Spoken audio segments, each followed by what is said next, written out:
Hi. Hello. Hello, Dialer. Hello, Astral. Hello, Cedium. Hello, Kingwin. Welcome, welcome, welcome. Happy to have you here. Good to have you here. Let me get a little closer to my computer. Hello. Hi, hi, hi. I hope that we're doing well. I hope everything's going well. I hope that we're taking good care of ourselves, getting adequate amounts of rest, all that good stuff. All that good stuff. Oh man, it's good to be back. I missed last week. I was at that conference. Hey, Arctellos, welcome, welcome, welcome. Happy to have you here. Happy to have you here.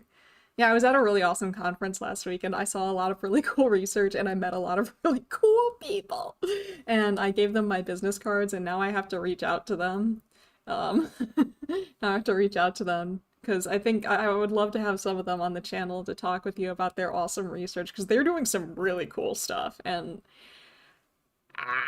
my poor little nerdy heart was geeking out hardcore all weekend and oh my gosh, I still haven't fully recovered, as you can probably tell. Oh goodness, I thought you were becoming larger, but if you say you're just getting closer, who might argue? See, this is the thing about perspective. Am I getting bigger or am I coming closer? It's hard to tell, isn't it? It's hard to tell. I don't think I have the ability to, like, become larger. I'm just a little guy. I'm just a little guy. Oh, but we're back with Theory Thursday. We are back, and I think for the rest of the semester, I could be getting bigger and getting closer. This is true. But yeah, I think for the rest of the semester, we should be pretty clear to go on Theory Thursdays unless something goes horribly wrong, which, considering how things are going lately, it might. We've already had several things go horribly wrong in the past 2 weeks, so... if you're wondering why I have the bags under my eyes and all this stuff, I wasn't even sure if I'd pull this off today, but we're doing it. We're going. We're going. We're gonna do it.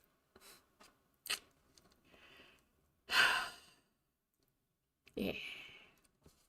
Oh man. Okay, so today we're reading another paper. This one's relatively short. It's only 9 pages, including references, but also, unlike the last one, this one is like double columns, so I don't know if that's like the equivalent of 18 pages or something. We'll find out. We're gonna see where we're at. But for now, we're reading a paper. We're reading a paper. This one, sorry, it's called The Roles of Conspiracy Theories in Political Participation on Justifying Violence in the Capitol Hill Riots. It's published in SPPS, or Social, Psychological, and Personality Science. It looks really cool. It was published just this year, so this is a pretty recent paper. Jesse Koster, Fengyun Do, Naomi Dole, Ning, and Jean-Willem van Prooijen are the authors. The only one that I think I've really read before is van Prooijen. He's pretty, like, major in the area of belief in conspiracy theories. Yay, time to get political. Oh yeah, maybe I should do that disclaimer. Rules of the stream. This is a more political paper. We are going to talk about it from an intellectual, like, research standpoint, a detached standpoint. I want you all to, we're all going to pretend that we are not, that we are basically emotionless, detached aliens, okay? Our goal here is to pretend that we are alien anthropologists who are completely emotionally and physically and mentally detached from the current political situation on Earth and past political situations on Earth.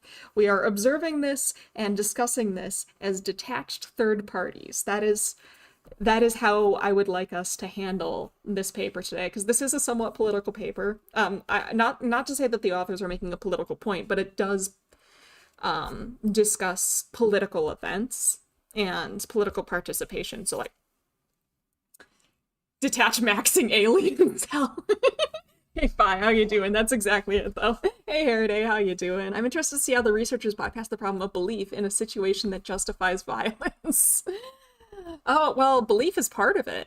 Belief is almost certainly going to be part of it. I'm very excited to see this. There has been some amount of research on belief in conspiracy. So, just to like catch you up, and I'm sure they're going to talk about this in the introduction, but there has been some research on belief in conspiracy theories and violence and political participation as a whole, and generally what my understanding of the findings of like the stuff that I've read so far, I can summarize. I haven't read everything in this particular niche, but the general finding is something along the lines of the more you believe conspiracy theories, the less you are likely to engage in politics through like traditional means. Like you're less likely to vote, you're less likely to say write your representative, you're less likely to like engage in like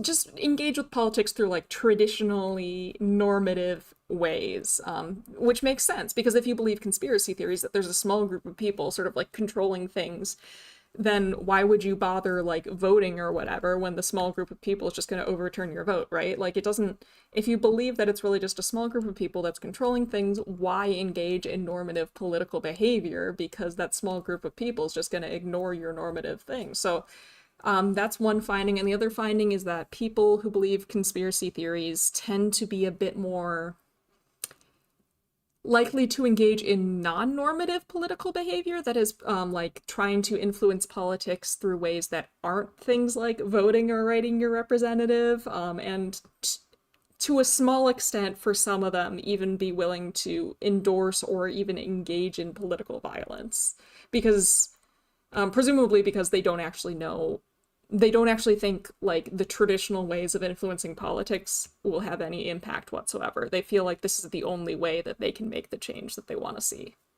Seems to be kind of like what's going on there. Oh, but yeah. Oh, did I ever tell you the whole alien thing? Like, so when I was, after I graduated undergrad, before I started grad school, I was attending a journal club, and a journal club is kind of what we're doing here, where the idea is like, it's kind of like a book club. In fact, it's probably called a journal club because it's like a book club. Basically, a whole bunch of researchers, they all agree to read a paper, and they read this academic paper, and then they come in and then they discuss the academic paper. And one of the members of this journal club was very, very skeptical of basically any research. He was incredibly critical.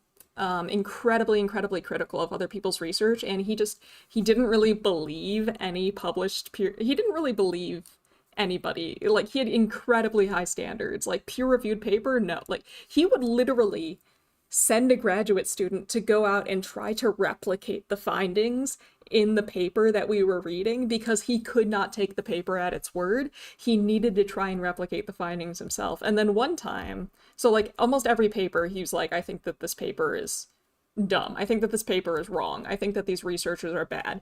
Like almost every single paper. It was really disheartening. And then one day, we read a paper and he actually liked it and he agreed with the methods and he thought it was well done. And the graduate student he'd had replicate it actually replicated the findings.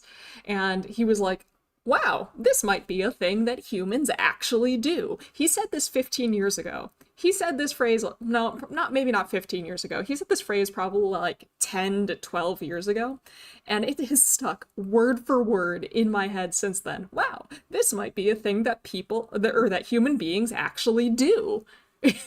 And that's been stuck in my head. And ever since then, like whenever I think about that, I'm like, I like how he talked about human beings as if he wasn't one.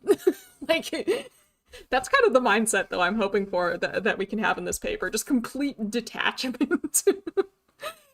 Hey, Warpy, hey, welcome. Tyler, join paper reading club. No, the papers are stupid. It's funny, too, because he was the one choosing the papers. He would choose a paper, bring it, make us all read it. We'd all sit down to discuss the paper, and he'd say, that was a bad paper. And we're like, you picked the paper!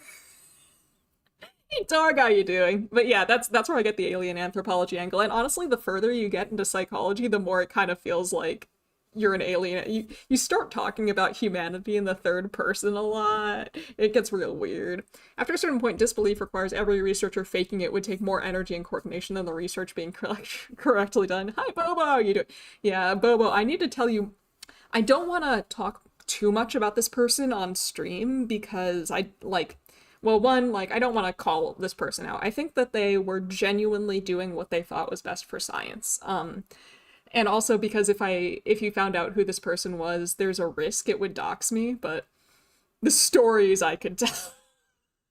The stories I could tell. Oh man, oh man. If I ever had plausible deniability, yeah, calling someone out on stream isn't ethical too. Yeah, I don't think it would be ethical. And again, I don't think that he had any bad intentions whatsoever. I think he was a very skeptical person. And I think skeptical people are very, very necessary for science to survive. It was just, he was a little intense. Yeah, yeah, thanks, Mom. Hmm. I've been saving this Dr. Pepper all week, and I'm finally drinking it, and life is good. Calling someone out for doing replication studies would be wild. I know, right? Torg, I wouldn't do that. Yeah. Understandable wanting to be very skeptical, but there has to be a cutoff point. I think what bugged me, and I think he's gotten a lot, like, I've kind of kept an eye on what he's been doing since then, and I think he's gotten a lot better about this. Like, it used to be, back when I knew him, and he had some people that he knew that were, like, even more intense than him, but, like, for a long time, I think he had a tendency to just assume that everybody was false, or that everything he was reading, he came at every paper assuming that the paper was shit. Like, he didn't really have an open mind, and he just kind of assumed that everybody was either fraudulent or incompetent. And I think he's gotten a lot better about it. Like, I think he's kind of realized that maybe that's not the way to approach research, which is great. But yeah, it was kind of exhausting in terms of skepticism. This better only be the first or second it's only the first Dr. Pepper of today, Maury. I've only been letting myself have one soda a day maximum, if I have a soda a day at all. This is the one that I kept asking. I've been asking Maury like all week. Maury, it's a rough week. I already had a Dr. Pepper, but can I have another Dr. Pepper? And Maury just comes in like, no! So I'm finally having that Dr. Pepper that I haven't been having all week because Maury kept telling me I couldn't. We had a skeptical Andy in the bio department, and his line was, show me the mechanism that phrase can activate me. Like, one soda a day maxing. It's funny because I was trying to reduce how much soda I drank, and I think I've actually been relatively successful. I used to drink a soda every day for a while there, and now, like, I only drink sodas maybe 4 days a week. So it's gone down. It's gone down. I wonder how he thought he knew anything at all then. I don't think he thought he knew anything at all, Artelis, to be honest. Like, I think he was just, like, a very, very, very intense skeptic who was just skeptical of everything. I don't know if he thought that there were any, like, truths in the world. Maury, tell them no, please don't. If I stop drinking it now, the carbonation will go flat and it'll be sad. Not everything needs a mechanism right away, Bio, and it's true. I'm proud. Thank you. I can see a lot of value in having a professor regularly reminding students that a study's results aren't gospel. Yeah, it's just he was going further than that.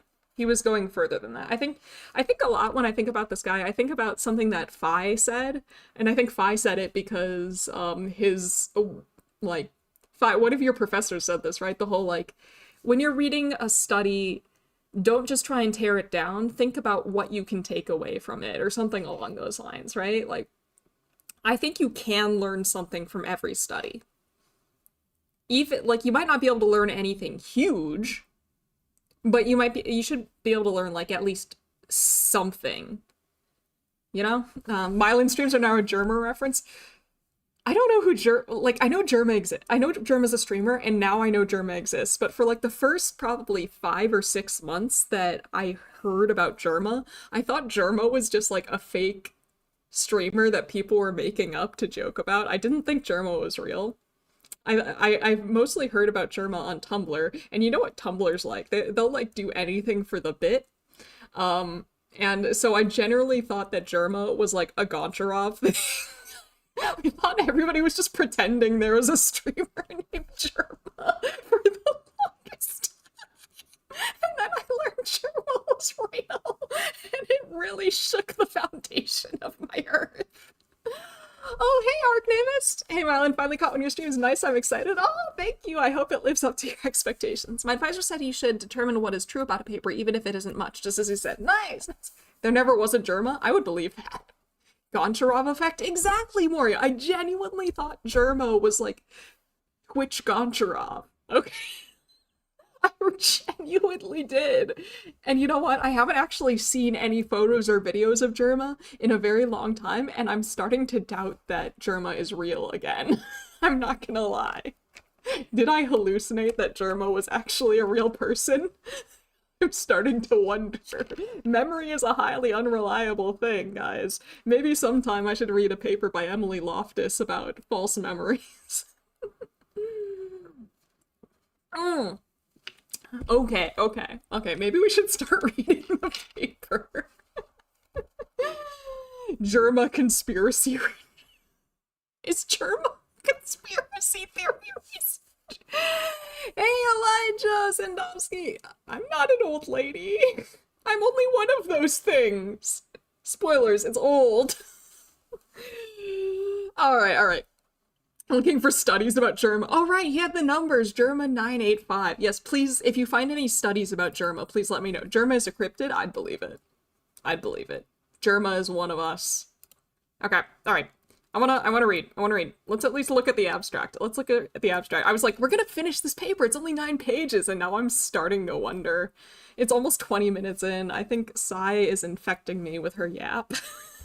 It's a very dangerous thing. Oh, remember when we used to just go straight into the paper with no hesitation whatsoever? Oh, those were the days. I'm nervous because what if some of the people I gave my business card to at the conference are watching or end up watching the VOD? I swear I'm a professional. I swear I'm not a complete weirdo who's just speculating that real human beings are not real. Okay. Let's look at the abstract. We investigated the relationship between conspiracy theories, political participation, and the justification of political violence during the 2021 Capitol Hill riots in 2 studies. Could be both true. The app is not contagious. It came pre-built into you. I wish it did. Did you put your YouTube channel on your cards? I did. I did put it on my cards. I put my YouTube channel, my Twitch channel, and my email, and my Blue Sky on those cards. The lack of the spreadsheet is having its effect this time.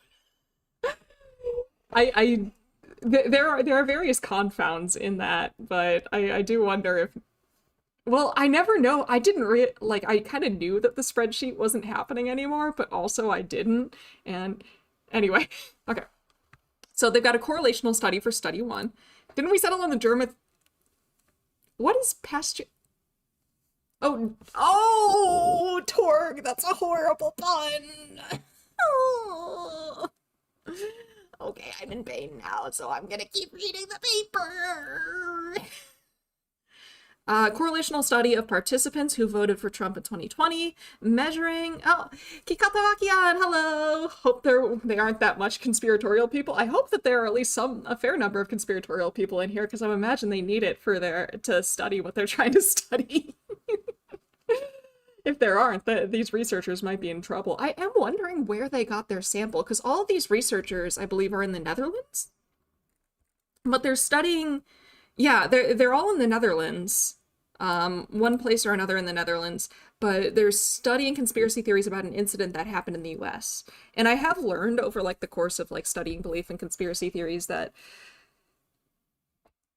interestingly enough, people in other countries do believe conspiracy theories specifically about US politics, even when it doesn't even when it's more of an internal matter. I don't know. I wonder. I'm very curious where they got their samples in these studies. Netherlands mentioned, indeed. Netherlands mentioned. Yeah, Van Prooijen is in the Netherlands. He's come to the States a few times, I think, for conferences. I saw him once at one of my very first conferences, and I got very nervous. And I wanted to say hi to him, and I don't remember if I got to say hi to him, but I think if I did, I started just babbling and stumbling all over myself, and I made a complete embarrassment of myself, and I desperately hope he does not remember me. This was probably 8 or 9 years ago, so I'm hoping, I'm kind of banking on him not remembering me at all, because I was a shy mess. Global hegemon, there's no such thing as exclusively internal issues, really. It's a blend of internal issues. That is fair. America does have a lot of, what happens here has often ripple effects feels like it's kind of underselling it. It has an impact on other places in the world. Probably because you is a famous country and at the same time a distant country that mostly people will never actually be there. Perhaps. Yeah, I was flashbanged by Koreans with conspiracy theories that are very American flavored, and I was like, what? You're Korean?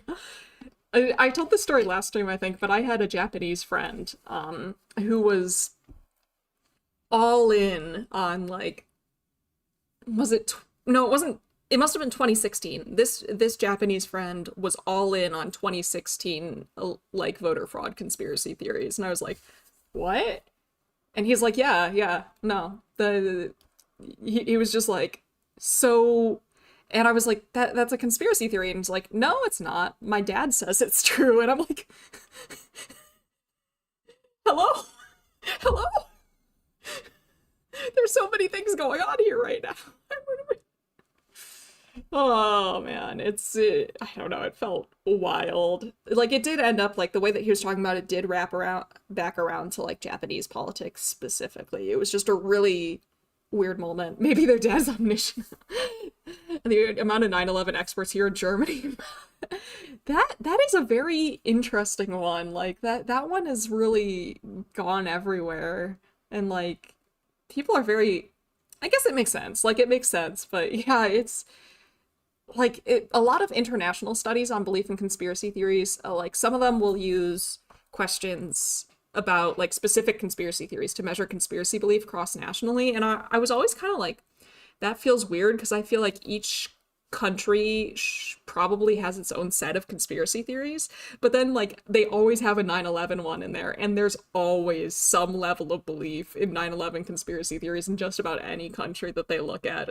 And I feel, I don't remember exactly, like, don't quote me on this, but from my memory, it's like a lot of people all over the world who probably have never even been to the US will, oh my gosh, so much is happening in chat.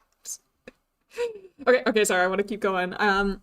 Measuring their conspiracy mentality. So we talked about this last time. Conspiracy mentality is not belief in specific conspiracy theories. It's a general set of beliefs around about how the world works that makes you more likely to believe conspiracy theories. So, like, for example, if you believe that humans as a whole are, say, selfish and humans tend to conspire and it is possible to hide big conspiracies and things, none of these individual things are conspiracy theories, but if you believe them, conspiracy theories themselves become more plausible, because they're consistent with your idea of how the world works. That's what conspiracy mentality is. It goes by a lot of names: conspiracy mentality, conspiracy intuition, conspiracy mindset. We call it a lot of different things, but they're all like basically saying this is just a set of beliefs and worldviews that make conspiracy theories seem more plausible, make you more prone to believing conspiracy theories. That's what conspiracy mentality is.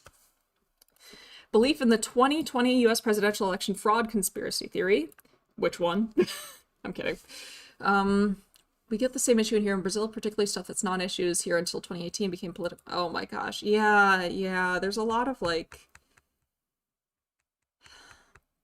It's weird how things that were previously completely apolitical can become so political so quickly, depending on various things. Political participation and justification of the violence used during the Capitol Hill riots. This is the bit I'm personally interested in, like how people thought that this was justified. And I do remember, like, I've done studies related to this as well. I've never published them, but like, well, not related to the violence bit, but related to this particular incident. And a lot of, at least a fair number of the people who were there participating in this justified it or thought that they were doing what was right because of because they believed that voter fraud had occurred. You know, like, they were literally engaging in this behavior to right a perceived wrong, and that perception of a perceived wrong was a conspiracy theory, which is very interesting. Results indicated that justification of violence was highest among politically active participants who also believed conspiracy theories. I think that makes sense. I think that makes sense because, like, if you're politically active, that means you did try, like, it is a bit inconsistent with previous results that finds that people who believe conspiracy theories tend to be less politically active through traditional means. But I think, like, if, let's say you were politically, we'll have to see how they define politically active, but let's say you were politically active in this election, like you voted and stuff like that, and then your candidate lost, and you thought they lost because they cheated, you tried to do everything you could to get your candidate to win. Your candidate lost because the other side cheated. I imagine that would be sting even harder than if you hadn't been politically active at all and your candidate lost, right? I think that makes sense. All right, so study 1 was a correlational study. Study 2, it looks like an experimental study, so they're actually manipulating things, seeing if they can establish some causation. They manipulate exposure to election fraud conspiracy theories, again in a sample. Okay, so all of their samples are US participants who voted for Trump, right? I was zoning out, sorry. Although our manipulation produced no main effect, so main effect is just the variable on its own. So in this case, it looks like they either showed them conspiracy theories about voter fraud or showed them something else. So that was their main variable, and just that, and since they're saying no main effect, they're saying just being exposed to these conspiracy theories or not did nothing on its own. For political activity, maybe it's like they're making posts, protesting, making videos, but just not voting. Possible. Like, they don't say whether it's normative or non-normative political activity yet. We'll have to wait till the method section. Or bots AI. Yeah, we don't know yet. There's a lot we don't know. Although our manipulation we found a similar interaction with a measure of political participation in so specifically, are they only finding that this conspiracy theory is linked to justification of violence if you are politically active in some way? I think that's what they're saying. We'll check the results to see what they mean. I know writing my congressman as a kid and getting a letter back saying, letter begins here, sincerely your representative effective. Oh, Torg. I understand what you're saying and how you feel.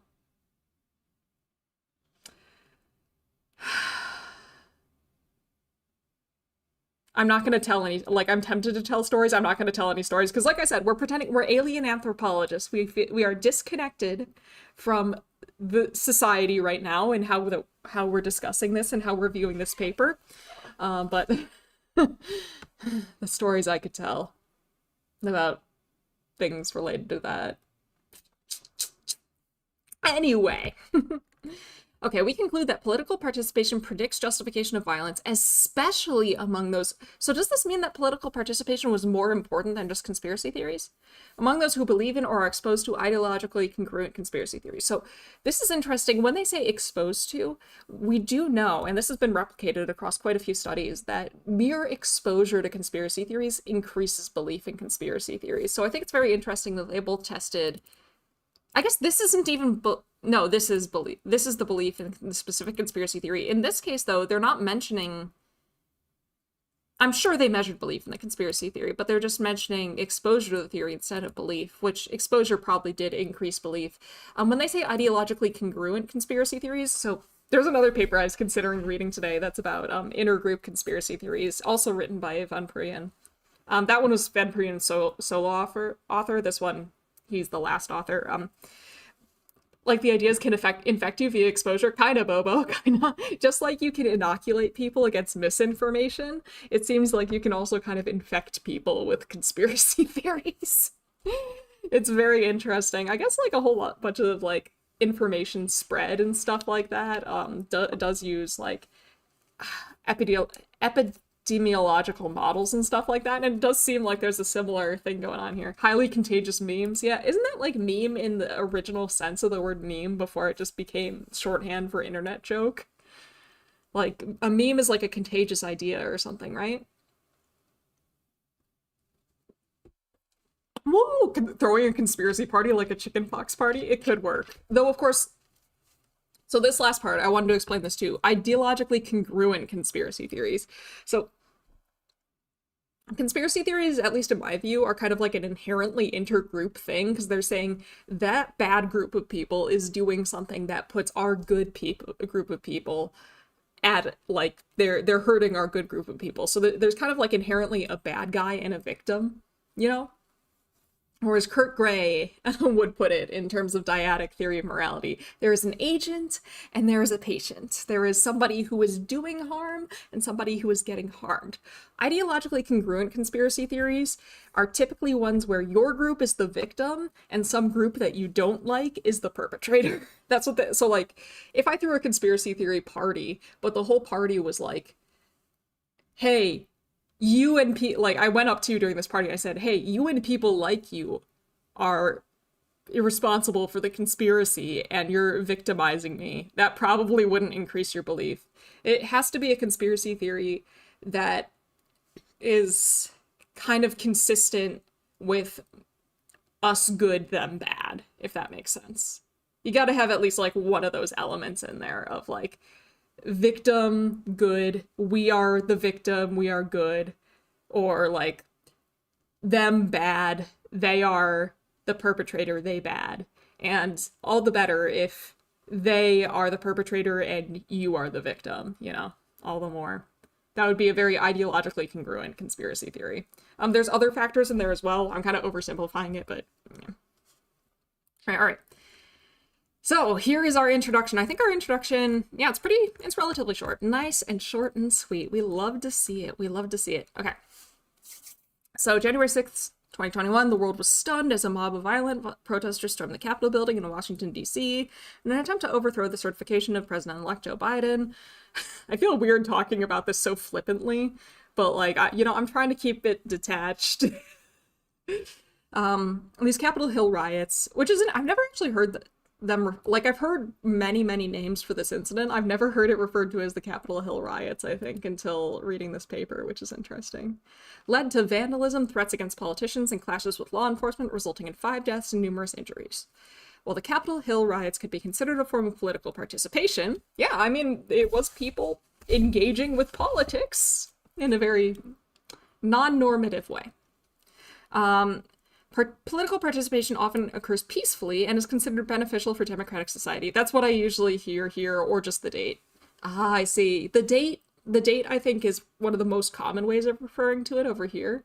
But, like, you'll hear various other terms, and the terms that you use tend to be related to which side you're on, kind of like how political you are, which side of the political line you're on, that kind of thing. Those affect the words you use to refer to it. That's how I've always heard them referred to, but more from intel and police point of view, so might be colored by that. Yeah.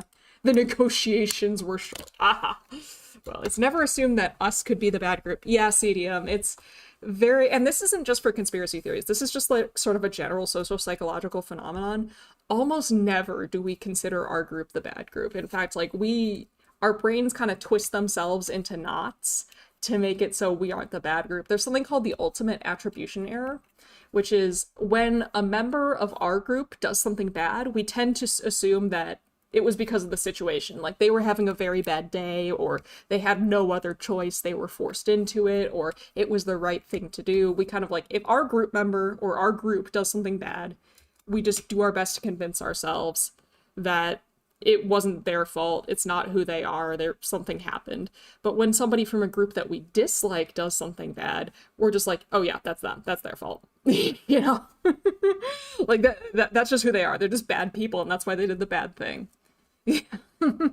Or, oh yeah, Astral, or they secretly aren't our group. Well, that person isn't a real Mylan fan. They're like a fake Mylan fan, you know? Like they're not a real one of us. They don't actually belong in our group, you know, kind of deal. Or you disengage them from your group. You find reasons why they don't fit into the group mold. Yeah, Arcnavist. Yes, that too. You just disassociate yourself. You're like, this person doesn't belong here. They're not one of us. And therefore, what they did does not reflect on us, and it doesn't represent us, kind of deal. You disassociate yourself. Mm-hmm. A lot of it depends on, like, who's doing it from your group, why, like, who did it from your group, how egregious the offense was to some extent, if it was multiple people, how big of a chunk of your group was, how central are they to the identity of your group. There's a whole lot of like factors in there. Like, I'm grossly oversimplifying stuff as per usual, but yes, absolutely, that's another strategy you might use. All right. Whew. While the Capitol Hill riots could be considered blah, blah, blah.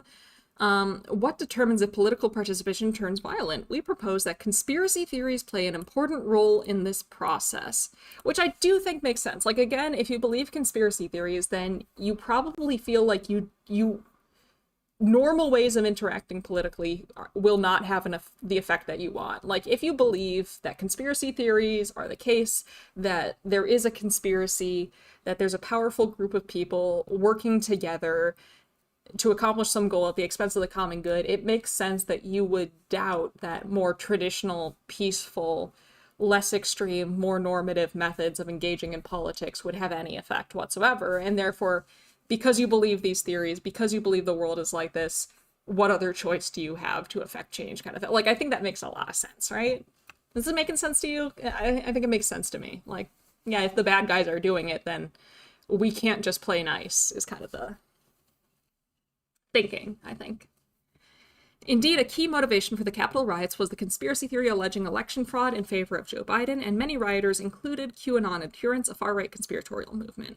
The present study aimed to explore the links between conspiracy theories, political participation, and support for political violence against the background of the Capitol Hill protests.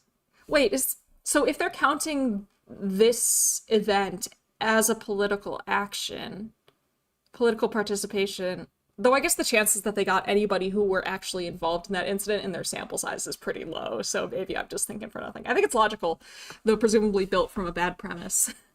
I don't think it's an inherently bad well, yeah, I guess it kind of, it's definitely logical, but whether it works and makes sense is, yeah, it's entirely built on whether the premise you're starting from, that a conspiracy is real and there are, like, conspirators. The logic only makes sense if that premise is true. And in some cases, that premise is absolutely true. In many other cases, though, that premise is not true at all. So it really depends on whether there is an actual conspiracy going on, I guess. And that's hard to say, you know, like, some conspiracy theories you can pretty easily dismiss out of hand. Other conspiracy theories, though, are a bit harder to rule out.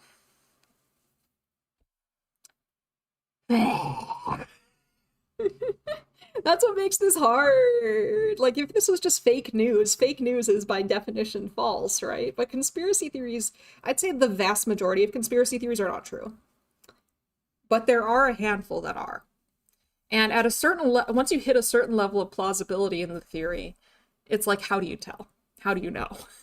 I'm back from searching Germ on Google Scholar, found one disability-related empathy from existing media describes Germ, and 985 and his fans with autism has or ADHD. Interesting, that's kind of cool. It's like one of those, like, does seeing representation in media have positive effects for well-being papers, huh? Or, like, that's kind of what I'm guessing. That's, I don't know if that's actually what it is, but that would be my guess. It's kind of neat. Maybe we should read a Germa paper sometime. Okay. Oh, I should add this in my notes. By the way, when you hear the clicky clacky, I'm taking notes because I like to take notes. Taking notes is good because I have the memory of a goldfish. Actually, my memory is worse than a goldfish because we have shown that goldfish do have decent memories, and therefore, if I don't write something down, it is not in my brain and it doesn't exist. So the idea here is that conspiracy belief and participation, political participation, leads to approval for political violence. Yeah, like, that's an oversimplification of the model they're doing here, but that's kind of what I'm viewing it as. Don't know if it's psychology or psychology adjacent. I'll throw it in the Discord. Awesome. Bird brain would be more fitting in it. This is a silly story, but since we're at the end of a section, I feel like I can tell it. Eggy for a long time. Eggy is for those of you unfamiliar with Eggy is somebody who's pretty active in the Discord, does some cool art, stuff like that. Sometimes pops into stream, but unfortunately my time zone and Eggy's time zone are very, very different. But Eggy, for the longest time, whenever he would see me or something, he'd be like, bird brains! And I always thought, because Eggy has, like, a chicken theme with, like, his avatar and exactly. He has a chicken theme with his avatar and stuff. And I always thought when he said bird brains, he was referring to both himself and me. I think I finally realized that when he says bird brains, I think he's just talking about me. I think he's just talking about me, I think. For the longest time, I thought he was referring to both of us as like a collective, and like I named the Uma Musume club that we founded together Bird Brains because I thought it referred to both of us. And now I'm wondering if maybe no, it's just me. And now I feel like I named the Uma Musume club after myself. And I feel like that's really, really, I don't like that. Eggy is the goat. It's a pleasure to work on this object with you. Yeah, Eggy's great. Eggy's really great. I was read it as directed at you. Was I the only one who thought it referred to both me and Eggy? Because Eggy's also a bird. Was I the only one? Birds can be very super smart. Yeah. In one of the discords I'm in recently, I think it might have been Size. They was it Bobo who sent a video of like corvids? What was it? Like just talking about corvids and their intelligence. Corvids are crazy awesome. They are incredible. They're super amazing birds. I still remember being in like intro to psych and learning about that one study that was happening on that one campus of like the researchers wearing masks and antagonizing the ravens on campus, and the ravens just started attacking them. And then when they put on more different masks, they still attacked them. And now the ravens recognize the mask and they attack anybody wearing that mask. And like, anyway. Yeah, thank you, Bobo. I love that stuff. I wasn't sure if he meant both him or you. Thank you, Warpy. See, I wasn't the only one who was confused by that. It being plural doesn't fight a collective. See, Torn? Yes. I'm so glad all of you agree and understand why I was so confused. It has taken me probably like 6 or 7 months to figure out what's going on. Corvids and psittacids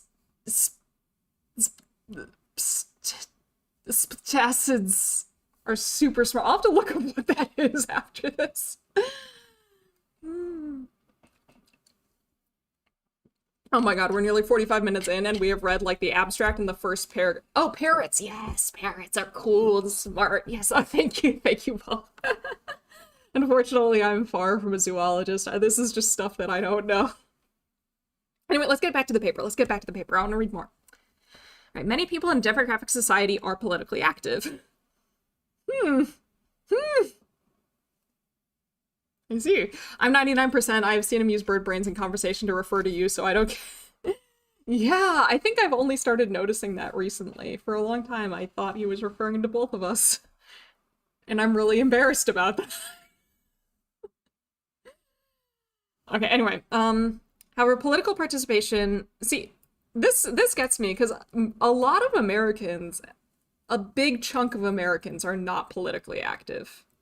Like, historically speaking, a lot of Americans just don't engage about politics. They don't really know much about politics at all. It's like, there's just not a lot of knowledge there. So this first sentence has me kind of going, what do you define as, what counts as many? It's only 6 a.m. for him. That's pretty early. I'll DM him. Don't tell him. Don't tell him. Our political participation is not always in line with democratic principles. So they're counting like any form of political participation, not just normative political participation like voting or writing your representative. They're also including just like interacting with politics regardless of if it's normative or not. Political action may be normative. Oh, they're defining it right here. Referring to political participation that adheres to social norms and the rule of law. Examples of normative include voting in elections, joining a political party, petitioning, and participating in peaceful protests.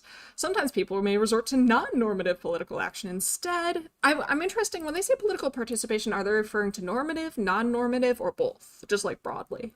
We'll have to find out. Well, I'm sure they're going to answer my question. Read on. They define one kind of political participation as voting. Per that definition, most are politically active. Right? Most. Okay, I'm gonna keep reading. I'll keep reading. I'll keep reading. Sometimes people may resort to non-normative political action instead, which refers to legal expressions of political participation. What about things that are legal but are non-normative?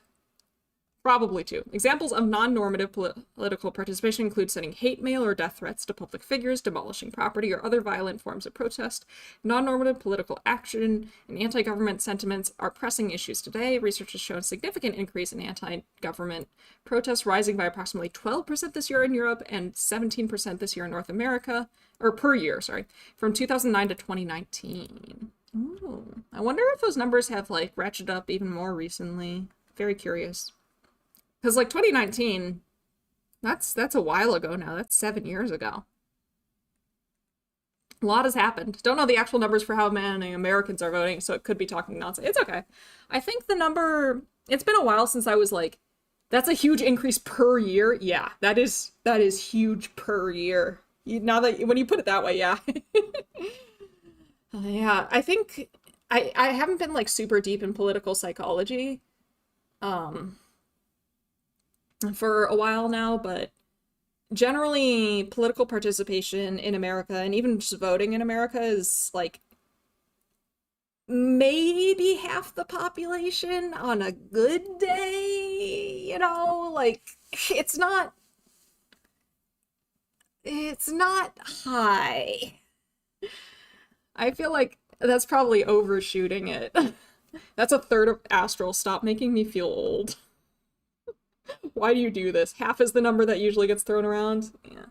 Percentage voting. And that's like a presidential election. Way more people vote in presidential elections than vote in midterm elections. Then I reject the most, more like some are politically active. Yeah, that's why I was kind of like, most. Let's see.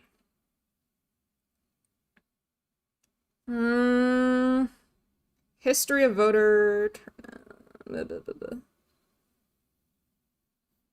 average voter turnout in the US.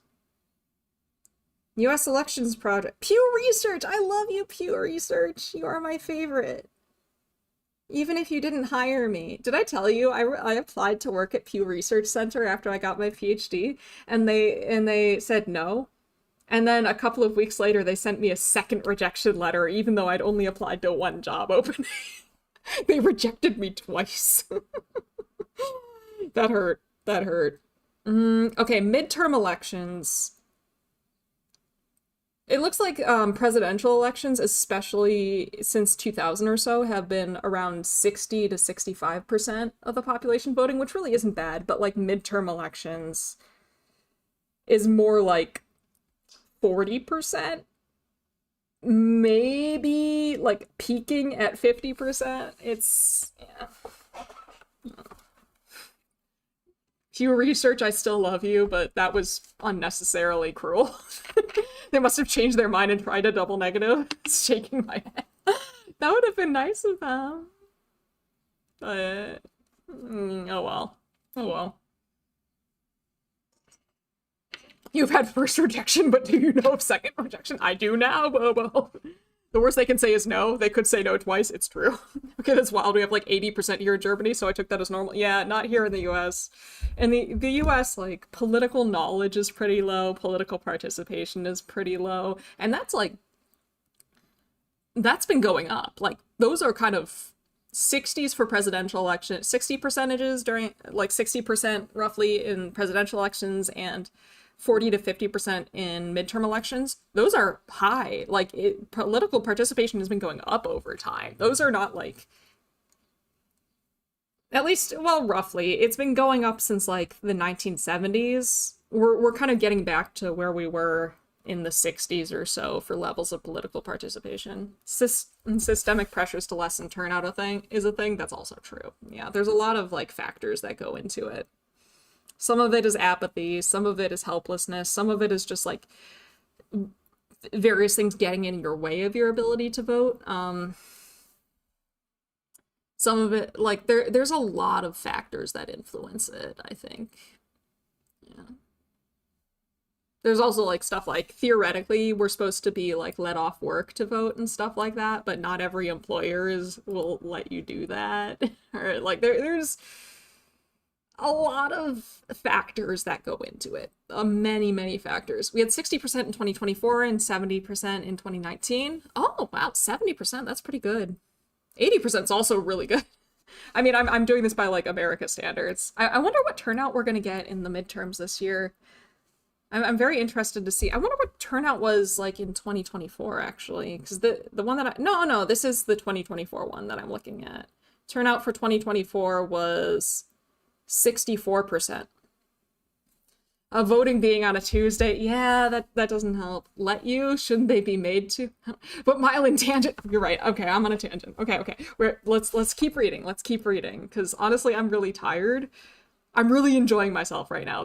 I'm having a lot of fun, but also I kind of want to lay face down on the floor. Voting is compulsory in Brazil, and it always happens on a Sunday so that everyone could... That's nice. I know Australia. Doesn't Australia also have compulsory voting as well? I shouldn't say I know that Australia, because like I said, my memory's horrible. I could be misremembering that.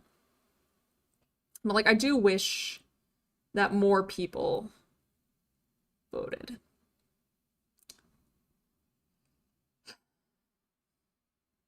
But I get it. Like, anyway, where were we?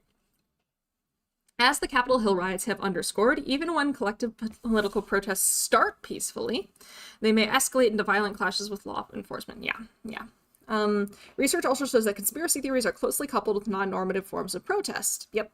I remember I've read this paper, I believe. Or at least I've read a similar paper to it. Imhoff is another one of those, like, sort of big names in conspiracy research. Hello, Imhoff. It's good to see you here.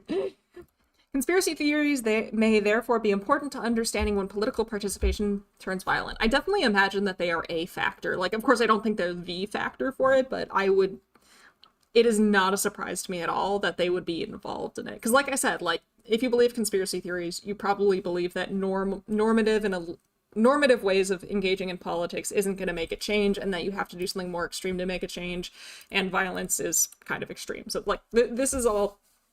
The logic is logicking to me. Okay, the role of conspiracy theories. Here we go. Conspiracy theories are commonly... Here's where they're defining it.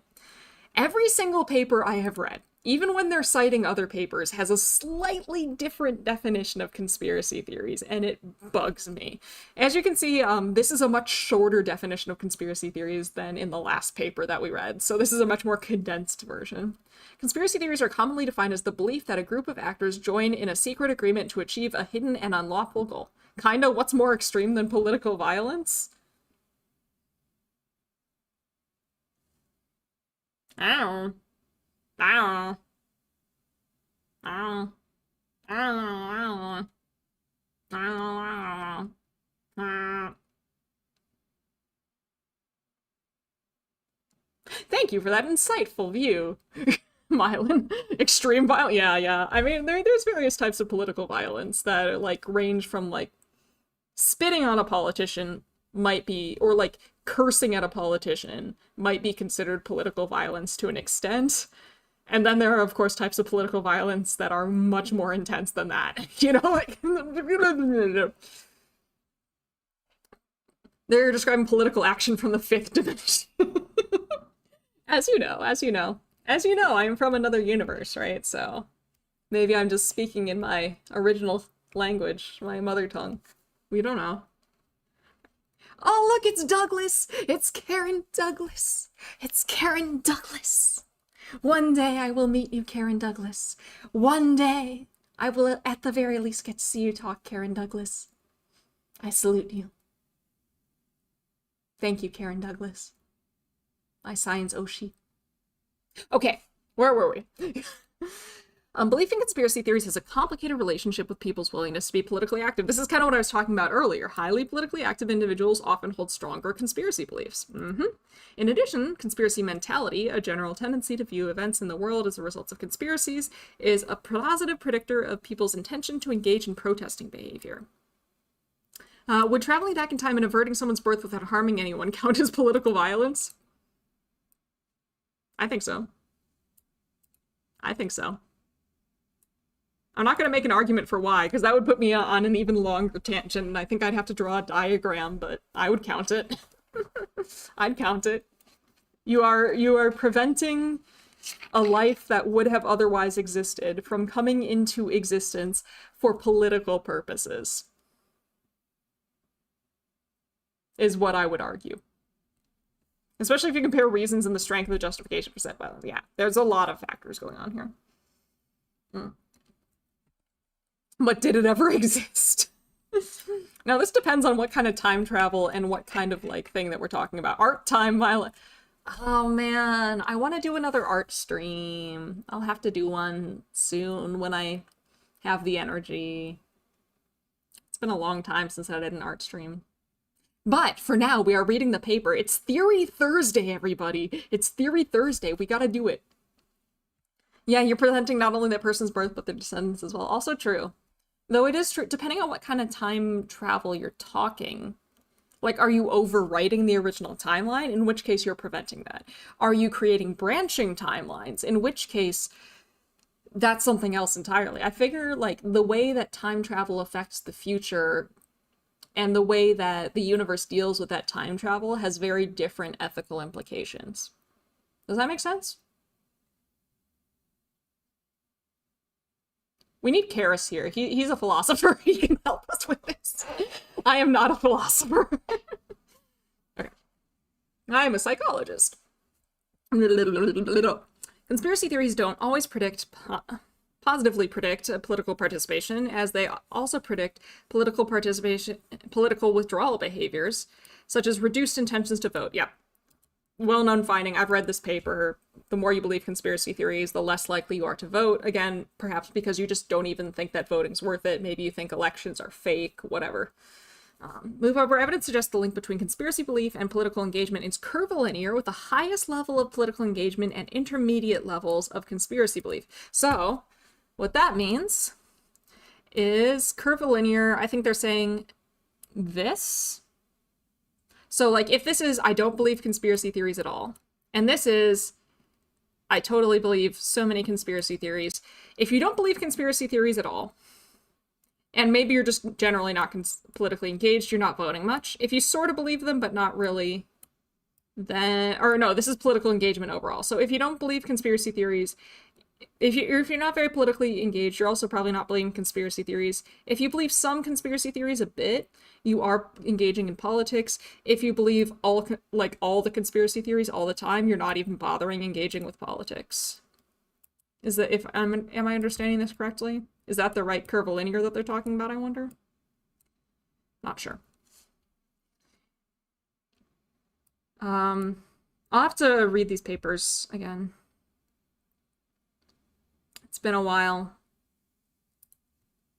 Conspiracy theories have been found to increase intentions to engage in non-normative political actions while decreasing. Yeah, see, this is kind of what I remember. Yeah, okay, yes. This is what I was telling you all, and this is where we're really getting into, like, yes, I know what they're talking about here. This is the whole, like, if you believe conspiracy theories, you're less likely to engage in normative political action like voting, you're more likely to engage in non-normative political action like political violence.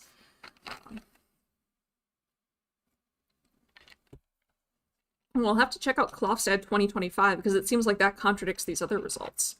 Anyway, one possible explanation is that normative political actions may be seen as useless to people who believe the world is run by— yeah! See, that's what I've been saying! Move over conspiracy belief portray an outgroup as dangerous, promoting a willingness to fight. Yes, they often frame the world as like a battle between good versus evil. They portray the conspirators as morally bankrupt, evil people, and therefore, of course, it's okay to use more violent means to fight against evil, is kind of like the way that I would interpret that.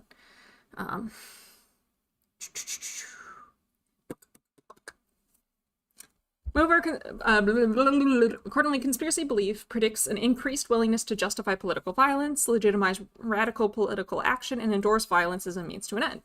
Because the other guy is bad, and they're evil, and also, you can't fight them fair because they're evil, and they don't fight fair, so why should we fight fair, kind of deal. Like, they're the bad guys, and therefore any means to stop them are justified. These effects emerge from both general conspiracy mentality and belief in specific conspiracy theories. Ha ha ha, makes sense. A study showed that a wide variety... I wonder if it's... If you believe conspiracy theories that are apolitical, though, does this still work? Because, like, there do appear to be some differences between political and apolitical conspiracy theories. So I wonder... I'm gonna have to read more. And if it's not in the reading, then maybe we'll have to do a study, you know? Wide range of conspiracy theories are positively correlated with increased support of political violence and self-reported engagement in political violence. Ooh, I'll have to read this paper. Enders 2024. All right, let's freaking do it. For example, belief in the Great Replacement Theory predicts increased persecution of Muslims, violent intentions, and Islamophobia. Similarly, both specific conspiracy beliefs that 5G caused COVID and a general conspiracy mentality are positively associated with justification and willingness to use violent attacks on 5G masks and anti-government protests. Makes sense. What's an example of an apolitical conspiracy? I struggle to imagine what that would entail. Well, I feel like you could make any conspiracy theory political, but like stuff like Justin Bieber is a lizard person would probably be pretty apolitical. The Earth is hollow and scientists are hiding that from us. Pretty apolitical. Are there... Yeah, there are. And there are also, like, I wouldn't say it's, like, specifically categorical, like, political versus apolitical, but it's more of a spectrum. Like, some are very political. Like, voter fraud conspiracy theories, super political. Others are not so political. And when I say political, what I mean is, like, kind of splitting along ideological lines. Flat Earth, yeah. Well, just now Jim Carrey has been replaced by a clone. Yeah, that would be an apolitical conspiracy theory. Yeah. Yeah, there are, like, one of the things that I've had to do for studies in the past was I went out and pre-tested conspiracy theories to see how political they were, like, and the way that I determined that was how much was belief in that conspiracy theory correlated with your own political beliefs. And I had a fair number of conspiracy theories that were highly correlated with somebody's political beliefs, and a fair number of conspiracy theories that were not at all correlated with people's political beliefs. And, like, on one hand, I'm tempted to look them up. On the other hand, if I mention them and that I did that, you might be able to dox me. So maybe I shouldn't. What happened to Avril Lavigne as a clone anyway? I don't know, but that would also be one that I would consider an apolitical conspiracy theory. I'm unsure if, like things like Big Pharma is hiding the cure for cancer. I'm unsure if I would consider that apolitical for various reasons, but that does lean more apolitical. It's not specifically implicating politicians or anything like that, you know? So stuff like that. Or, like, more localized conspiracy theories or what have you. So they do exist. There are absolutely apolitical conspiracy theories, and they seem to operate a little differently from well, I have feelings about that. I have feelings about the paper that found that. That was an Enders paper. I think it was an Enders 2019 paper. Yeah, Paul McCartney died decades ago. Yep. CDM, these are all great examples of what I would consider pretty apolitical conspiracy theories.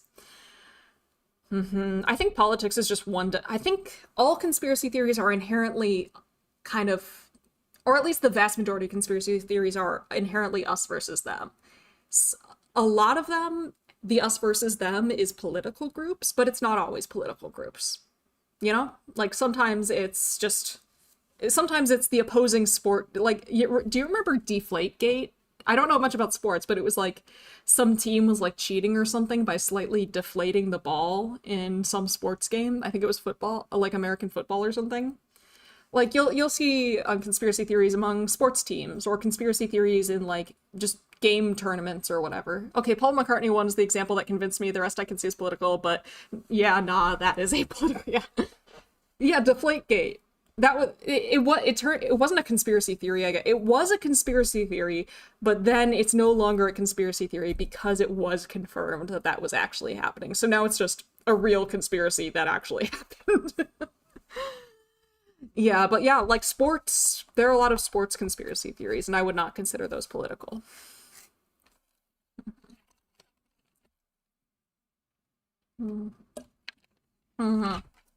Unfortunately, I do not know about sports ball, so if you want to learn more about it, you'll have to look that one up on your own, but...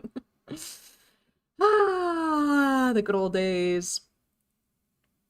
Remember when the only conspiracy theories we had to worry about was this team had a deflated ball? That's a joke. There probably was never such a time. It was just, I was younger and the world felt more innocent. Didn't Watergate start as a conspiracy theory too? Yep. Yep. Watergate started as a conspiracy theory. MK Ultra started as a conspiracy theory. Tuskegee syphilis experiments, I think, also started as a conspiracy theory. I was told Michael Phelps was about an alien. I would shrug and go, sounds about right. What was Watergate anyway? Watergate... Bobo's gonna get me on this because I don't know the details as well as I should, but I believe Watergate was essentially... It was Nixon, right? Nixon, wanted dirt on his political opponents, and they were essentially spying on the opposing political party. Like, I think they bugged a meeting among... They bugged a hotel, and I think the hotel was called Watergate. And that's, or why it was called that or something like that. And they were like literally spying on their political opponents. And like bugging rooms and stuff. Nixon recorded where he shouldn't have. Okay, there you go. Thank you, Bobo. The Watergate Hotel. Yes. That's it. Yes. Yeah. Thank you. Yeah, we all talk about Watergate, but I feel like we say Watergate, and it was this big scandal that happened to Nixon, and then I feel like a lot of the time we just never elaborate beyond that. It's not... That sounds possibly tame compared to what goes down these days. Imagine it was a pretty big deal at the time. Feels really tame nowadays. Sometimes I look at the political scandals of the past and I'm like, man. But then other times I look even further in the past at political scandals and I'm like, I'm glad we're not there yet. Oh, the hotel's still open? That's cool. There's a hotel named Gatewater and Ace Attorney. I wonder where they got that name. Ace Attorney of all games. They love their puns over there. I've never played an Ace Attorney game. All I know is that they love puns. And objection! And stuff like that. Right. Regarding the Capitol Hill riots, one study found that support for QAnon conspiratorial movement was one of the best predictors of support for violence used in the riots. Makes sense. Thus, conspiracy theories have many detrimental effects on... Oh! I have done horrible things. Oh, I hate that. Hey, Nap! Hi, Nap! How you doing, Nap? Hi, Nap, it's good to see ya! For those of you who don't know, this is Nap, or 10th SVT. Nap is another member of the Theorem. Nap does botany and horticulture stuff, does gaming streams. Lovely, lovely person, Nap. Lovely, lovely plant. Good to see you, Nap. Good to see you. You were reading a paper about whether belief in conspiracy theories belief in conspiracy theories and political participation predict approval of violence during the January 6th Capitol Hill stuff. And we are on page 2 of 9. I was like, we're gonna finish this paper, no problem, we're an hour in. Whatever happened to Q? Did they just slink away and get mostly forgotten? Or I think... Now, don't quote me on this, I'm not sure, but I'm pretty sure Q has kind of like just disappeared and faded into the limelight, and there's been various people since then kind of claiming to be Q, and of course it's 4chan, so you can just say that you are Q or whatever. And I think some other people with letter names have popped up, but none of them have risen to quite the same notoriety as Q has, and it's like, yeah. I haven't super been keeping up with it, to be honest. I probably should be, but sorry. Conspiracy theories have many detrimental effects on society in the form of non-normative political actions, including aggression, radicalization, and increased violent extremist intentions. It's therefore likely that conspiracy theories are important to understand how political participation predicts a justification for violent means. My job here is done. Oh boy, oh boy, oh boy. Okay, the current research. Let's get to the current research. Let's see what they're doing here. They're investigating whether conspiracy theory... I like how they say in this study, but there's 2 studies here. Which, you know, fair. That happens. Okay. We investigated whether conspiracy theories can predict how political participation is associated with justification of political violence. More specifically, we sought to understand conditions under which normative political participation may turn into support for non-normative violent action. Interesting. So, like, they're taking people, or at least they're interested in how people who previously were engaging in things like voting and peaceful protests and stuff like that became violent, and think that conspiracy theories are sort of like the thing in the middle that's, or at least one of the things in the middle that's sort of like catalyzing or enabling this shift from normative, non-violent, legal action to non-normative, violent, potentially illegal actions.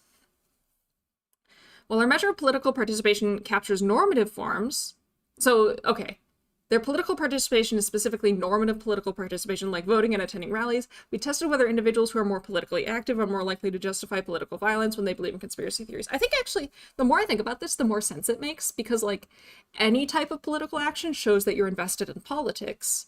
And conspiracy theories are very much about like us versus them. And if you're not very invested in politics, why would you care all that much about the conflict between parties? You wouldn't, right? At least not as much, and therefore, so political action might almost be like a proxy. I don't think that this is how they're thinking about it, but like when I'm thinking about it, political action might almost be a proxy for how much you care about politics and how important it is to you. All right, study 1 is exploratory, it's correlational, potential moderators and mediators. Okay, moderators. So y'all know correlation, right? These two variables are related to one another. So like, for example, in this case,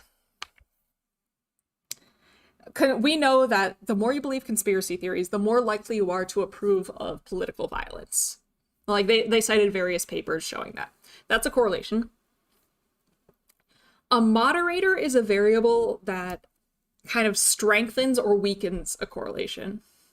So if political participation moderates the relationship between conspiracy belief and approval for political violence, that could mean that the more you participate in politics, the stronger this relationship is, or the more you participate in politics, the weaker basically, a moderator is something that can make a correlation between two variables stronger or weaker. It can change the correlation between two variables.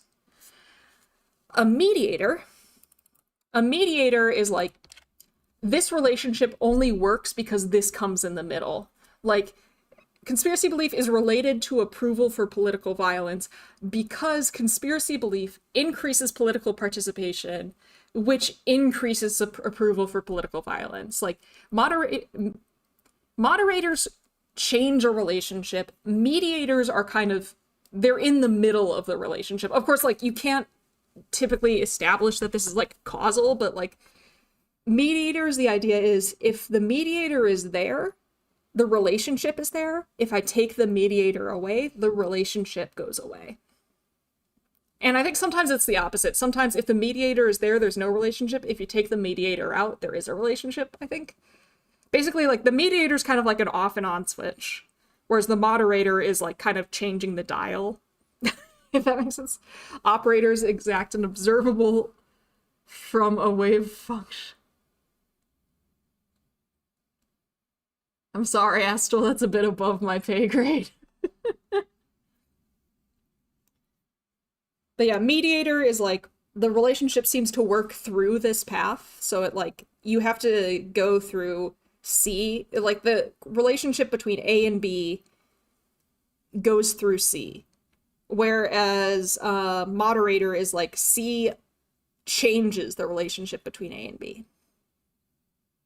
If you've heard of interactions, moderators are the second variable in an interaction. A moderator, to test for a moderation, you're just testing for an interaction, essentially. Mediator is more like, does this relationship still exist when I control for this? Or like, it's like, one day I'll do a proper statistics lecture on moderators and mediators, but that day is not today. I'm not mentally prepared for this. Political participation was initially included as an exploratory moderator. Okay, so I see what they're doing here. Except in psychology, how often do you find full mediation? It's not common, but I have seen people find full mediation multiple times. And not just like in papers. I've seen people find full mediation, like my friends finding full mediation. It's not super common, but it does happen. Partial mediation is the norm. Yeah, partial mediation is definitely a lot more common than full mediation, I would say. But full mediation does still happen in psychology. I think I actually saw a graduate student in my department find a full mediation just the other day, actually. So it can happen, it does happen, but it's more likely to find partial mediation. Yeah. Okay, phew, my brain still works. Yeah, you're good. I was definitely oversimplifying. Sorry. Yeah, there will be points in this where I'm absolutely oversimplifying stuff just for the sake of like my sanity and like explaining things on the fly, and like it's also like the complication of like I know there's like a wide variety of levels of knowledge in the people that are watching the stream. Some of y'all probably know more about mediation and moderation than I do. Others may have never heard of it before. And I'm kind of trying to like aim at the middle, if that makes sense. Kind of try to go for like right in the middle there. So some of the things I may say will definitely not be as nuanced as they should be. Other things, maybe I'm going into too much nuance. It's hard to calibrate, you know? It's your good psychology must be oversimplified or we'd be here for years. You are so right, unfortunately. Unfortunately, you're so right. Okay, where were we? Based on these findings, so initially the political participation thing was exploratory, so they didn't really have any reason. They didn't have any like theoretical reason to believe that political participation might be involved in this relationship between conspiracy belief and political violence. They were just kind of like looking around in this data set and like maybe they'd have an idea and say, hey, I wonder what would happen if we did this. Not to say that they weren't justified in doing this, because, you know, there's past literature that might suggest that conspiracy belief is related to political participation. And conspiracy belief is also related to political violence, or at least approval for political violence. So like they did have a justification for this, but they didn't set out planning to do this. It was exploratory. They found that it did something in study 1 from the exploratory analysis. But of course, that's always possible that's a false positive. Like if you just find something in an exploratory analysis that you weren't necessarily looking for, that could just be a fluke. It could just be like a one-off finding. So what you do is you do another study and say, well, now that I'm looking for it, can I find it again? So that's what they do. Study 1, they are like, oh, this is an interesting thing that we found here that we maybe weren't quite expecting or planning to look at. Let's see if we can do it again. And then they did study 2. Study 2 aimed to confirmatorily test the interaction between political participation and manipulated election fraud conspiracy beliefs by varying whether participants were exposed to conspiracy blog posts. Oh, that's interesting. So we know that exposure to conspiracy theories increases conspiracy theory belief. So they're literally trying to manipulate conspiracy theory belief by exposing or not exposing people to a conspiracy theory. I wonder if they did a manipulation check. I'm very interested. I mean, like, in terms of like real world stuff, I think it's a more convincing argument if the exposure leads to these outcomes than exposure than belief than outcomes, because like that feels like something that's potentially more relevant for day-to-day life. Either way, I'm very excited to see what they find and what they did and all that stuff. Both our findings and theoretical reasoning subsequently led us to refine the model and propose hypothesis 2, stating that conspiracy theories moderate the Okay, so I have it a little slightly different. So I thought it was conspiracy belief, participation, political violence, but really it's political participation. So participating in politics leads to conspiracy belief, which leads to approval for political violence. Okay, that's the model they're working with. First, you participate in politics. Then, as you get more and more invested in politics, you start to believe political conspiracy theories because this has become more important to you. It's taking up more of your brain power. And those political conspiracy theories make you more comfortable with political violence because of all the things that we've been talking about, like powerlessness, feeling like you can't change things, feeling like normal ways of interacting with politics won't change anything. Okay. Focused on the 2021 Capitol Hill riots, measuring the extent to which voters of Donald Trump in the 20, so they're specifically focusing on Trump voters, specifically looking to see if those Trump voters were willing to justify the violence in the riots. This is interesting. I wonder if, because like, is it justification of the violence? Because I do know quite a few Trump voters and stuff like that were specifically denying that any violence happened at all, too. So I am a little curious, like, where do they fit that in? Do they test to see if these people, like, is everybody in here people who actually did believe that violence occurred as well? That's what's got me interested. Or was, like, the denial of violence one of the conspiracy theories that they put in here? Let me tell you, I've seen a lot of wild conspiracy theories about this particular event. Because, like I said, I've done a study related to this event before. And part of that was dealing with a lot of qualitative data of people discussing this event. And I have read some wild conspiracy theories about what happened that day. Just like imagine you, like a big incident happens and then you go on the Twitter trending page for that incident and you read, what was it, 14,000 separate posts about it. You're gonna see some stuff. You're gonna see some stuff. Oh, I will never get that time back. I don't know, it was fun. It was very interesting. Hey, Dramathrax, how you doing? Does anyone believe that people claiming no violence happened are being honest? Yes, I genuinely believe, well, when I say being honest, I'm saying I believe that they think they're being honest. Do I believe they're telling the truth? No. Do I believe that they think they're telling the truth? Yes. And I think we've asked this before on a stream, like, does it count as a lie if you think it's true, right? Like, that's the question. Like, if you say something false, but you sincerely believe that it's true, are you lying? I think that's a very interesting question. I don't know if that's a psychological question, but I think it's an interesting thing to think about. No, it does not. Yeah, I agree. I agree that it doesn't count as lying. Like, if you sincerely believe you're telling the truth, if you sincerely believe that you're telling the truth, I don't think that's lying. Imagine being there, watching a historical event, then reading the conspiracy theories claiming it didn't happen. That's kind of what it was like. Like, I wasn't there physically, but I was watching it on TV, you know? Like, the second I found out what was happening, I turned on the TV and just watched it for hours and also collected data at the same time. But, yeah, and while I was doing that, I was like collecting Twitter posts. So I was watching it happen on TV and reading the Twitter posts about it in real time. And it was a very strange experience, me and my data. It's true. It's true. I'm so sad that they got rid of the Twitter API. I think there's a Blue Sky API though now, so now maybe I'll be back at my ultimate power of just like, I hear an event is happening and the very first thing I do is I boot up the API and start collecting posts about the event. That was just me for like a good 4-year period of my life. Whenever I heard of a major frightening event, the first thing I did was start collecting data.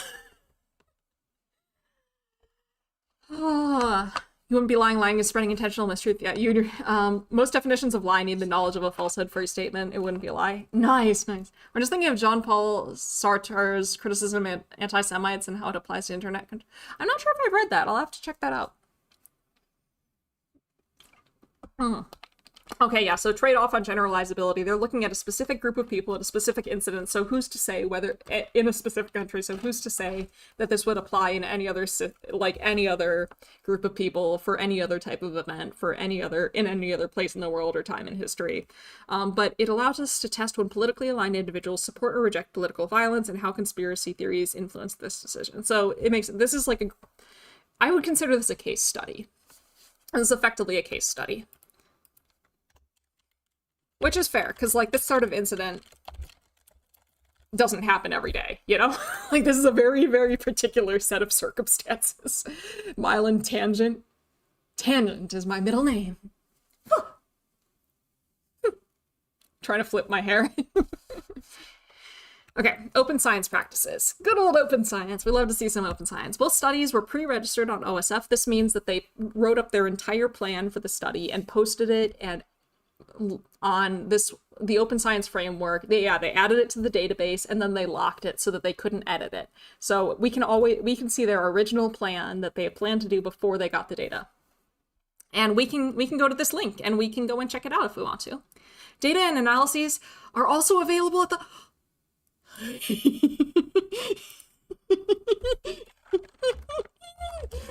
open data. I can look at the data. We can look at the raw data file, guys. Data. Okay, so, guys, everyone, Mylan, no, why not? It's open data. It's open data. It's open data. Why would they let you have access to this? Because it's open science. It's open science. It's open science, everybody. That's why. They're being open about their practices. They're sharing their data for the good of the scientific community. Isn't it delightful? Isn't it wonderful? Oh my gosh, it's open data.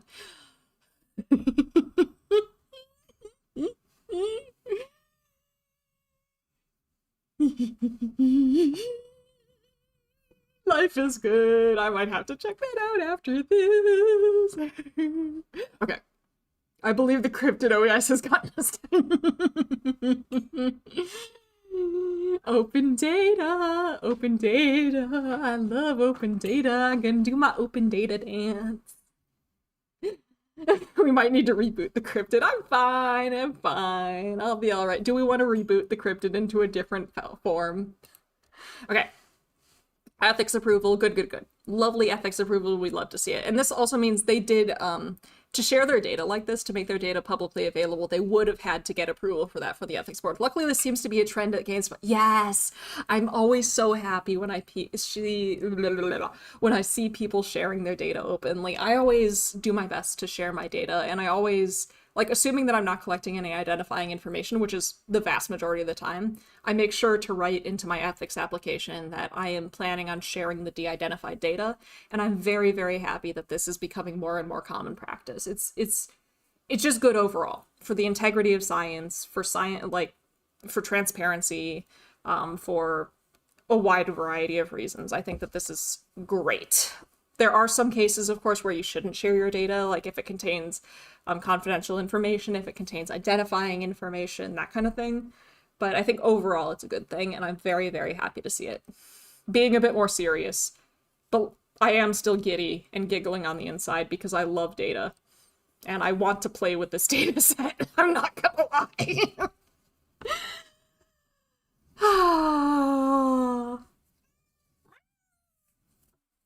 Mr. Kitty has something to say. We're finally at this first study, Mr. Kitty.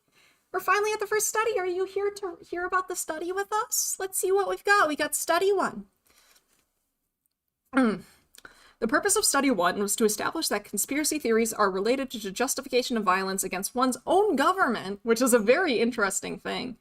You usually see, well, I guess actually a lot of the stuff looking at justification of violence and conspiracy theories has been like within the same country, so I guess this isn't like super novel if I'm remembering right, but it is very interesting.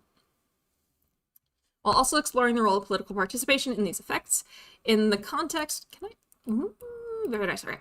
In the context of 2021 Capitol Hill riots, we hypothesized the specific conspiracy belief that, so like they were looking specifically at the relevant conspiracy theory, the relevant one about the presidential election, voter fraud, election was rigged thing, which makes sense because that was the specific theory that, as far best as we can tell, motivated this whole thing. So specific conspiracy belief in 2020 voter fraud rigging election. Hypothesized that specific conspiracy belief would positively be associated with justification for violence during this event. So yeah, that tracks with a bunch of the past research that is very consistent with what people have found in the past. Furthermore, we examined the interaction between political participation and conspiracy beliefs. So this is the moderation. They're looking to see if the relationship between belief in this conspiracy theory and support for political violence is different based on how much or how little you participate in politics. That's the point. I wonder what other things are, because this is exploratory, which means like, I wonder if this is the exploratory where like they were already kind of planning to do this, but they didn't have any particular hypothesis of how it would shake out, like a non-directional sort of thing. Or if this was just one of many things that they tested. Like if they just gathered a giant data set and then just like started digging through it. I'm very curious. I don't know. I don't know if they'll tell us that. We could probably find out if we looked at the data and saw all the variables that were in there, assuming that they shared the whole data set and not just the relevant variables. We'll see. Meow! Mr. Kitty. 399. Oh, Prolific. Prolific is an online sampling platform. It's specifically designed for gathering data. Indeed. Meow indeed. He has returned to his watchtower, aka his cat tree. And he is currently there, and he's doing a very good job of making sure that we are all safe. Good boy.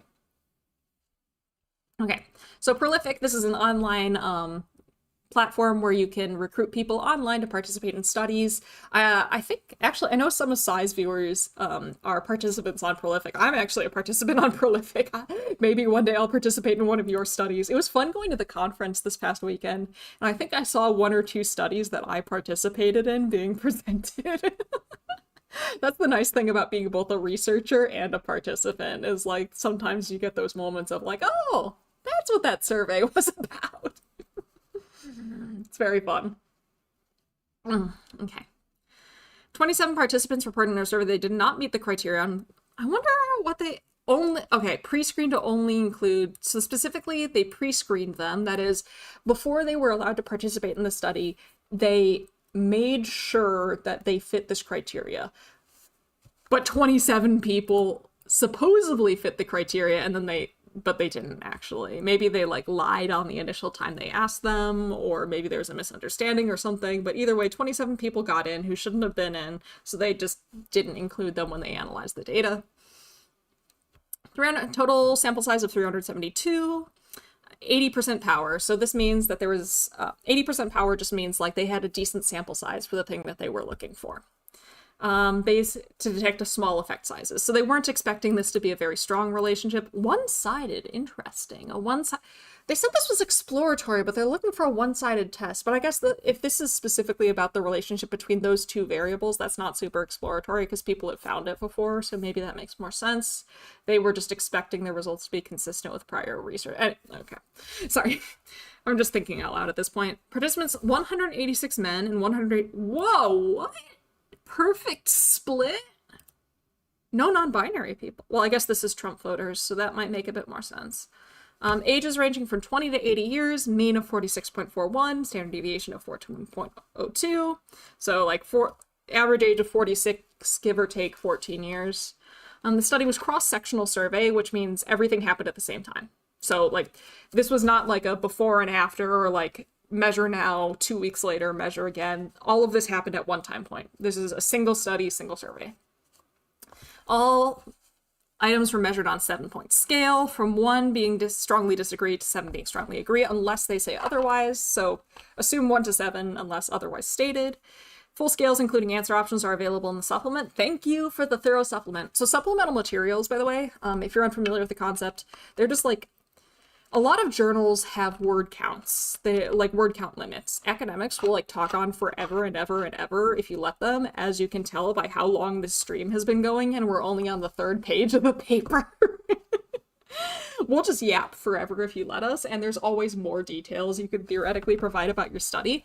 So you can't fit everything that there is to say a lot of the time in your manuscript. So if there's other things, like say there's other results that weren't quite important enough to include in the full paper, but you think are interesting. Or like if people want to know all the questions that you asked, but there's no room to report that in the full paper, or whatever it is, you can shove that. It's kind of like an appendix. You can put that in the supplemental material. It's like either a document or a set of documents that's uploaded to somewhere like maybe the Open Science Framework or your personal website or something. And that way if if readers want more information or are interested in exactly the questions you asked, or like wanted to see extra analyses you might have done or whatever, they can go to the supplemental material and get that extra information. A lot of the time people don't check the supplemental material, to be honest, but like it's a nice thing to have. I always make sure that I have I always end up having supplemental material whenever I like write up a paper.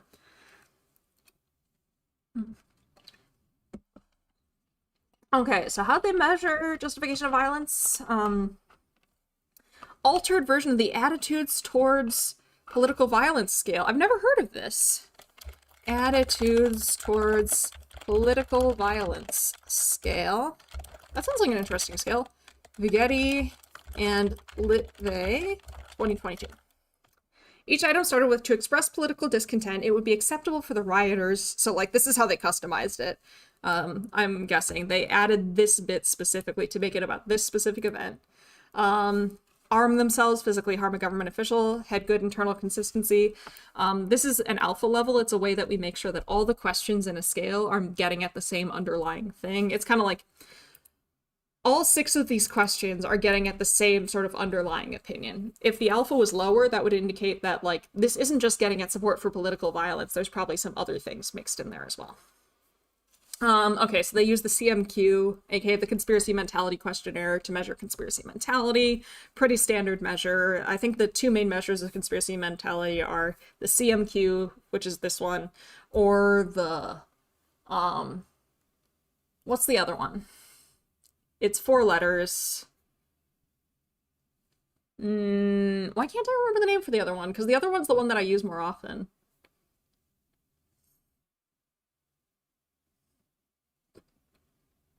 Oh well, they're using the CMQ.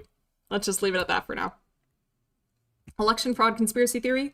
Measured participants' belief in the conspiracy theory was legally stolen, measured on a 4-item scale by... I can't believe there's a specific scale for this specific thing, except I also kind of can. Included items such as the elections were rigged in favor of Joe Biden and the Democratic Party was committing fraud. Wow, that is a really high alpha.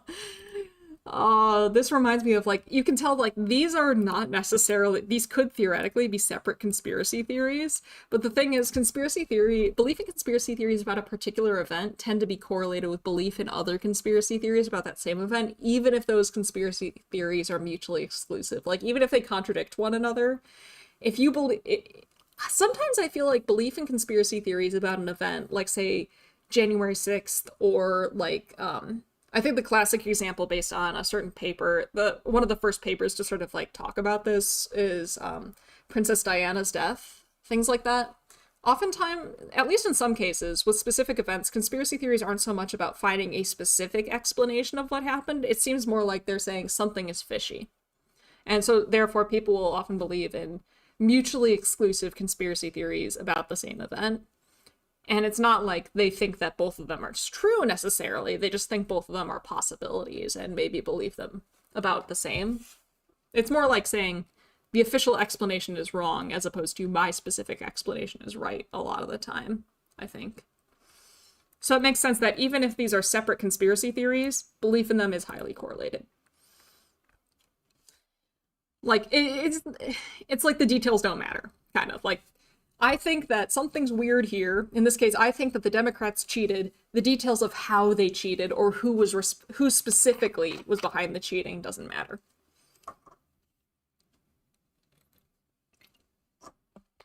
All right, here it is. Political participation. This was the bit that I was really interested in.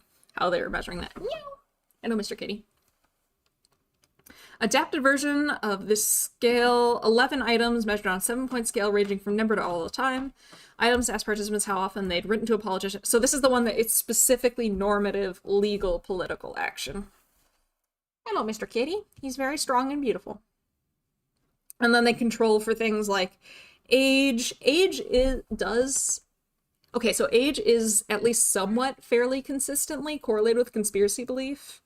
I believe that younger people tend to be more believable. I don't remember exactly which it's not a strong correlation.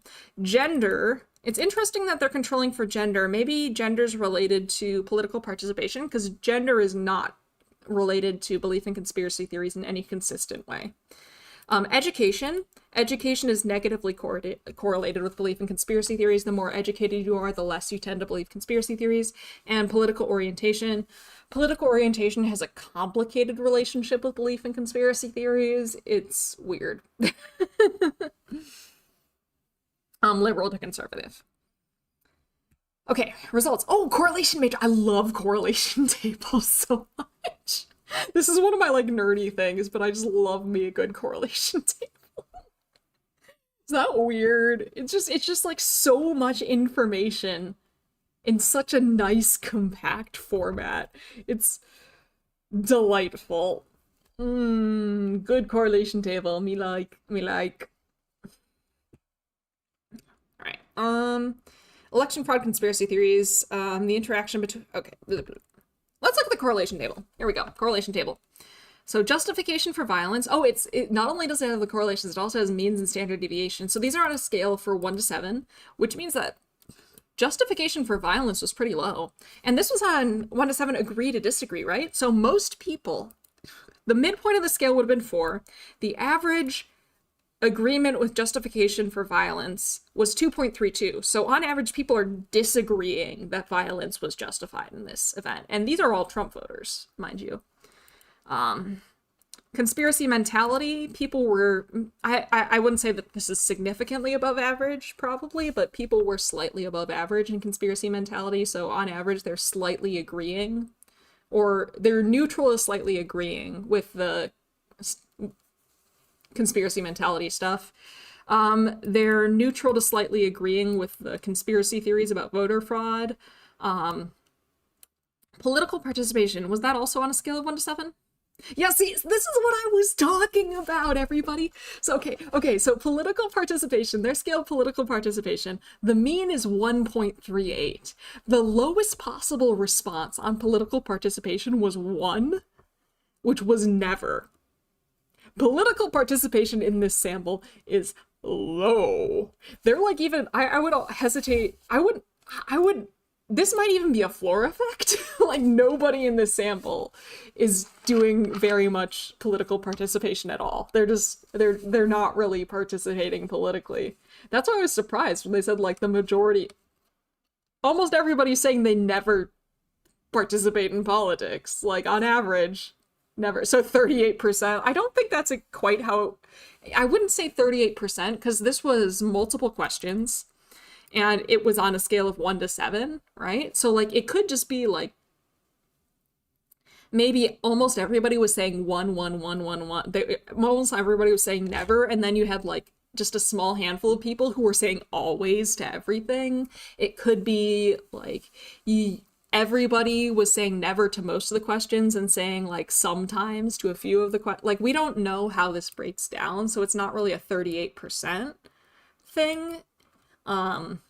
But on average, people are just saying they just don't participate politically all that much. We don't know. In my misunderstanding of it, that's fine, Tyler. I'm like that all the time. I do stuff like that all the time. I'll just like have something on in the background, not be really paying attention, and then I'll pop in chat like, hey, and then like sigh or something. It's like,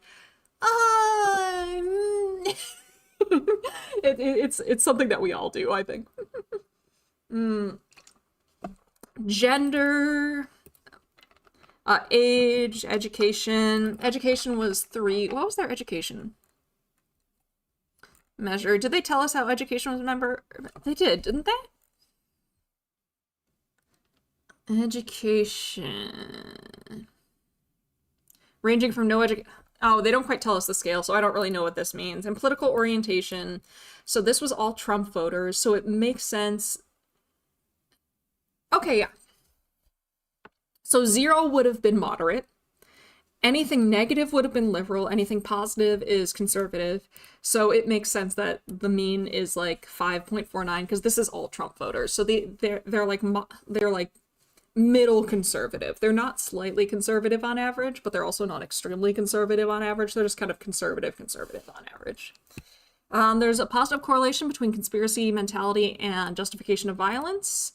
That's a correlation of 0.22, so it's a small correlation, but it's bigger, I think. Was it bigger than the one they were predicting from their 80% power of an R of 0.09. So they were expecting a correlation that's less than half that size for that. Election fraud, conspiracy beliefs, and justification for violence. That's also a decent correlate. Well, it's a small correlation, but it's there. Political participation is also correlated with justification for violence positively. The more they participate politically, the more they thought the violence was justified. No relationship between gender and justification for violence. No relationship between education and justification for violence. Older people thought violence was slightly less justified. And no relationship between how strongly conservative they were and justification for violence. I'm not going to break down the whole table. I might come back to it later, take a good look at it, but yeah. All right, election fraud conspiracy theories. To test whether participants' election fraud conspiracy beliefs, their normative political participation, and their interaction between these two variables predicted the justification of violence, we conducted a general linear model in Jamovi. Hey, Jamovi! Jamovi is like a point-and-click interface for R. And R is like a statistical programming language. Anyway, which automatically centers continuous variables. Mean centers, I'm guessing? Anyway, conspiracy beliefs and political participation were entered as independent variables. Justification of violence was the dependent, and gender, age, are all control variables. The main effect of conspiracy beliefs on justification for violence was significant. So here's their graph of the effect. Let's zoom in on this. I like looking at the graph first. So generally speaking, the more you participated politically, the more justified you thought violence was. Okay, yeah, so x-axis is political participation. Higher numbers are more political participation. Y-axis is justification for violence. Higher numbers is more you believe violence was more justified. You can see that the error bars around these are smaller at 1 because very few people were participating politically, and the error bars when you get to high political participation are pretty wide because they don't have as much data there. This top gray line is people who believe conspiracy theories a lot, specifically the election ones. So it seems like the association between how much you participate in politics and how justified you thought the violence was strongest if you believed conspiracy theories a lot. If you didn't really believe them a lot, then the association wasn't nearly as strong and maybe isn't even significant. So let's see what they say. Bleep, bleep, bleep, bleep.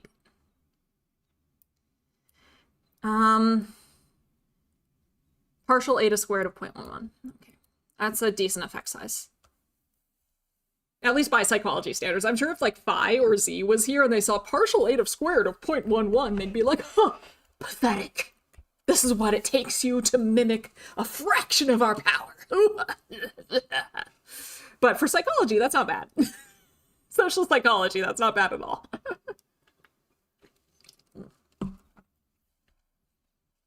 All right, so political participation was related to justification for violence. Patient positively correlated with justification for violence. And the more you believed conspiracy theories, the stronger this relationship was. And that's where this is. The reaction was significant. Though that isn't that's a pretty small effect size. Obligatory particle physics 5 standard deviation. That gets me every time. I've started mentioning that in my classes now. Because that's just wild to me. A Cohen's d of 5, for it to be meaningful at all, is just, as a psychologist, that is wild to me. Because a Cohen's d of 5 in psychology, especially social psychology, I can't even imagine a social psychology effect that has a Cohen's d of anything close to 5. Like, show me, like, if somebody could show me a social psychology effect with an effect size that big, I would love to see it. I'm very curious. That would be impossible. Is it impossible, do you think? I wonder if it's impossible or not. Like, I'm very curious. I think it's possible. I'm just not sure what would do it. I don't think it would be possible in stuff like conspiracy belief. I don't think it would...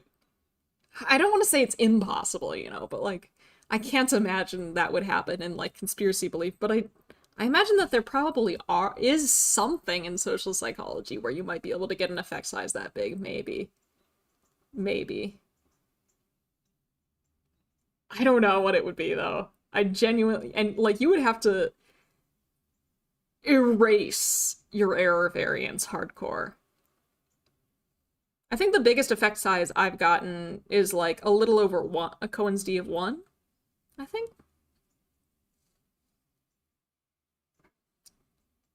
Which, yeah, that's pretty respectable for my area. I got really excited when I got a Cohen's d of 0.9 for something. And then I told Phi about it. Phi's a biologist, for those of you who don't know. He does like molecular biology and stuff like that, and cellular bio. He does some biology stuff, cellular biology mainly, I think. I don't. Phi's gonna get me. Anyway, like when I said a Cohen's d of 0.9 was impressive, I think he kind of he probably was laughing behind his computer. Different disciplines have very different expectations for what a reasonable or impressive effect size is, and it's really funny. All right. The main effect of normative political participation on justification of violence was also significant. Conspiracy theories may play a role in determining when political participation turns violent. Makes sense. I think that makes a lot of sense. To further explore the interaction, we conducted simple slopes analyses. Simple slopes is just saying which of these slopes is a significant slope and which of them is just like, that's indistinguishable statistically from a flat line.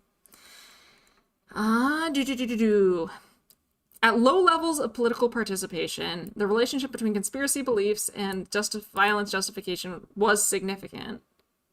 But that's a really small effect size. So, like, yeah, there is a relationship between, what was it? And between belief in conspiracy theories and justification for violence when you don't participate in politics that much. But it's not a very strong relationship. It's like kind of a meh. I don't like how they flipped how they're talking about the interaction in text versus in the graph. That kind of annoys me. It makes things more confusing to talk about. At high levels of political participation, this was also significant, but with a larger effect size. I think there are actually ways to like do significance testing to see if an effect size is significantly higher. I wonder if they did that here. I don't think they did. Furthermore, at low levels of conspiracy belief, okay, this is how, when they're describing it here, this is how it's shown in the graph. This is how it's framed in the graph. Low levels of conspiracy belief, the relationship between political participation and justification of violence was significant, but very small effect. And it was a considerably bigger effect if you believe conspiracy theories a lot. This results indicate that participants were most likely to justify the violence during the Capitol Hill riots when they had high levels of both political participation and election fraud conspiracy beliefs. And here's a graph. Yay, graph! We like graph! We like graph! We love graph! Graph is love. Graph is life.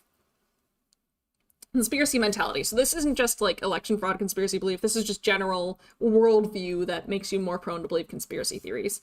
They did the same thing with conspiracy mentality instead of conspiracy belief, or instead of belief in these specific election fraud theories. Ooh, graph. Yes, lovely graph. I love my correlation tables. I love my interaction graphs. These are the things that make life worth living. He's so happy. He's so good. He's so delightful. The main effect of conspiracy mentality on justification of violence was significant. So the more that you view that the world is a place where conspiracies can occur, the more you think violence is justified. Support hypothesis 1, main effect of political participation on well, that's just the same one that you tested for over here, isn't it? Is the effect, I guess like the effect size is slightly different, probably because you've introduced a different variable into the equation, but it's more or less the same as what they tested before, as was the interaction, simple slopes, low level of political participation. The link between conspiracy mentality was not significant. So if you don't participate in politics and you have low conspiracy mentality, then there's no relationship between participating in politics and justification of violence. But if you have high conspiracy mentality, or no, if you participate in politics a lot, then there is a significant relationship between conspiracy mentality and justification of violence. So, but like the effect size is still kind of small. Low levels of conspiracy mentality, they just keep flipping me. They're describing the same interaction. They're just flipping the framing of it, which is kind of annoying me. Like, just choose whichever frame makes the most sense for you and explain it that way. You don't need to, like, tell us both ways of looking at it. Hey, QB Investigates, how you doing? How you doing? I hope you're doing well. We are reading a paper on how political participation and belief in conspiracy theories about voter fraud predict whether you believe political violence is justified. And we just finished reading study 1, or at least the results of study 1, and they found, generally speaking, that the more you participate in politics and the more you believe conspiracy theories about voter fraud, the more you believe that political violence is justified. This is specifically in the context of January 6th, 2021. All right, our findings from study 1 supported hypothesis 1, that conspiracy mentality and election fraud conspiracy theories predict justification of violence in the Capitol Hill riots among U.S. citizens who voted for Trump in 2020. And there was an interaction with political participation where the more you participated in politics, the stronger this relationship was, essentially. But this was exploratory. This wasn't something they specifically predicted. So to make sure that this wasn't just a fluke, that this wasn't just like a type 1, like a false positive, they're going to do a second study to see if they can replicate these results now that they're actually expecting them. And they're going to do it as an experimental study as opposed to a correlational study. So this time they're actually going to manipulate belief in, or in this case, exposure to election conspiracy theories, election fraud conspiracy. Okay, study 2, we are so they experimentally vary whether participants who voted, so all of their participants are still Trump voters, it's all Trump voters still, and then they randomly assign them to either be exposed to a conspiracy theory about the election being rigged, and then I wonder what the control condition is. Like, do they get exposed to something else? Do they get just nothing at all? Like, what is it? I'm very curious. We hypothesized that exposing individuals to conspiracy-affirming information... Oh, so it's like... Yeah, okay, sorry. It just reminded me of a study that I've done in the past regarding the 2020 U.S. elections would lead to greater justification of violence during the event compared to exposure to conspiracy... Okay. How many... Do they only have 2 conditions? So it's like one that supports the conspiracy theory and one that denies the conspiracy theory? Or is there like a third neutral thing in there in the middle? I'm very curious. I'm very curious to see what they did. In addition, we expected that effects of conspiracy exposure manipulation on justification of violence would be stronger among participants with relatively high levels of political participation. I wonder if it's political participation specifically, or it's just like how important you think politics is, because I imagine those two, they're not the same thing. Like, participating in politics and thinking politics is important are 2 different things, but I imagine that they are highly related.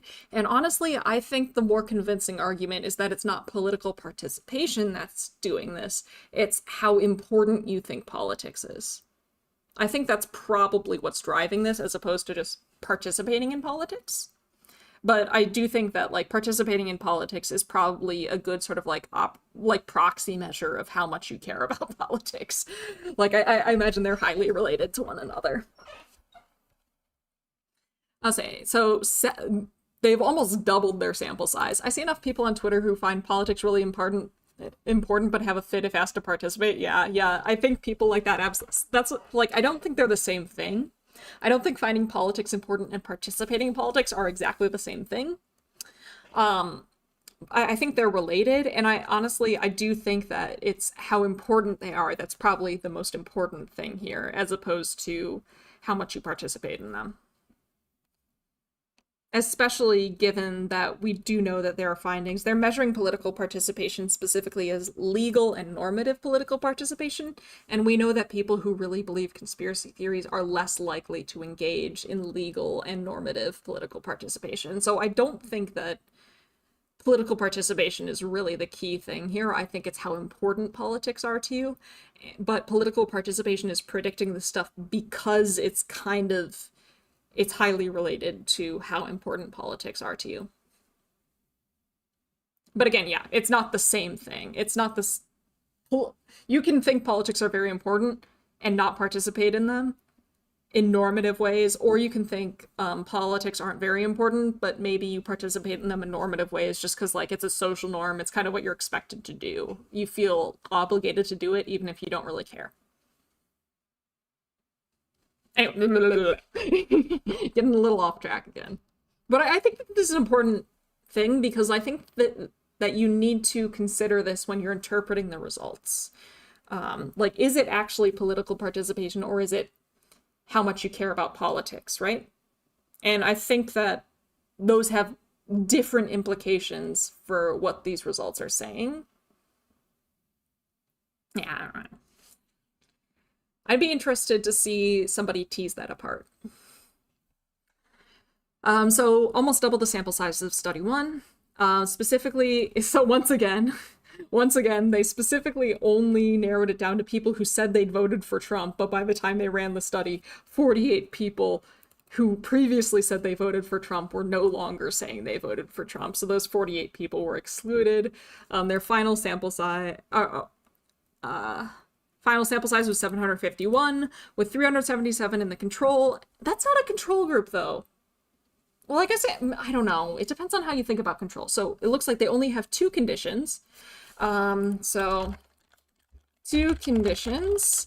The control was an article denying voter fraud, which doesn't really feel like a neutral control to me, but whatever. And then experimental was article supporting voter fraud conspiracy theories. I would have liked to see like a neutral thing in there that's just like describing the election without really saying anything about fraud. But meh. That would allow us better to see what the manipulation was doing. Because like if it's just like deny versus support, we can see differences in deny versus support, but we don't know where the change is coming from. We don't know if the article denying the conspiracy suppressed support for political violence. We don't know, and that's why there's a difference. We wouldn't know if the supporting thing increased support of political violence, and that's why we don't have like a neutral baseline to see where people were if they had not read an article specifically addressing this issue. So like, I would have liked to see that, so that like this will tell us if there's a difference between these two conditions. It doesn't tell us as much, it doesn't really give us information about how that difference came to be, if that makes sense.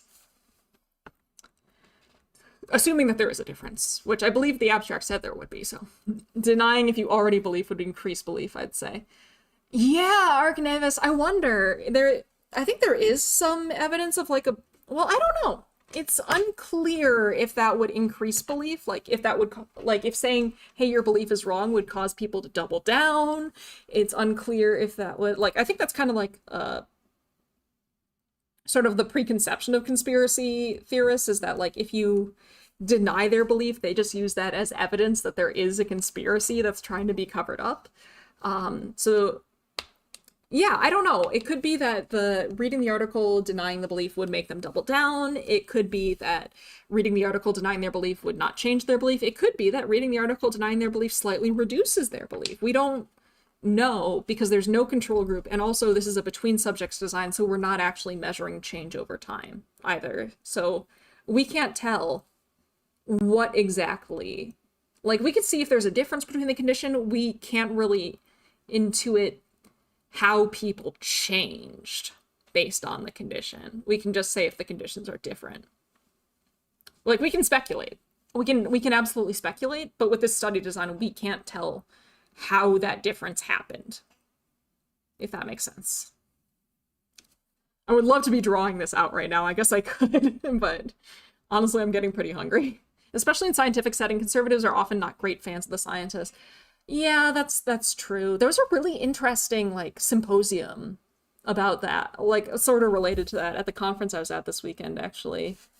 It was about like ideological diversity in psychology and stuff like that. And I don't know, it's just interesting stuff. It's interesting stuff. I think psychology isn't necessarily one of the areas, well, I guess it kind of is. It's becoming, yeah, I'll think more about it. I'll have to think more about it, but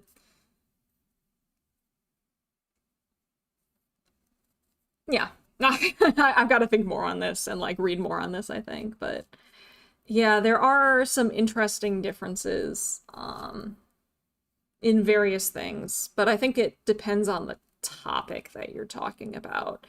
And like it has also varied over time and in different cultures about how political ideology predicts trust in science. It depends on the issue, it depends on the time period, it depends on a wide variety of things, I'd say. Of course, like that's like the research the academic answer, isn't it? It depends. It depends is like we'll just say it depends and then drop it. We'll just like I'm not going to give you a straight answer. I don't think there is a straight answer, and then everyone just leaves completely unhappy. It's just what we do. What can I say? What can I say? And honestly, I think that's the best answer. Is it depends is probably the best answer. It's just deeply unsatisfying. Fun times, fun times. Okay, final sample was 360 men, 389 women, 2 others. So we do have some non-binary people in here. Hey! Ages ranging from 19 to 95, mean of 46.19, standard deviation of 13. So pretty similar, at least with age demographic to the initial sample. We're just little guys. We are just little guys. Thought about getting it, depends, as a tattoo. I should honestly get that as a tattoo. I've been thinking of getting that at least as a t-shirt. So like if a student asks me a question in class, I can just like have the t-shirt on under a button down and just open my button down and be like, it depends. Oh, the rare non-binary Trump voter. Yeah, apparently there's 2 in here. Or maybe they just think it's really like, I don't know, maybe they object to the question in general. Other is complicated because you never really know what it means.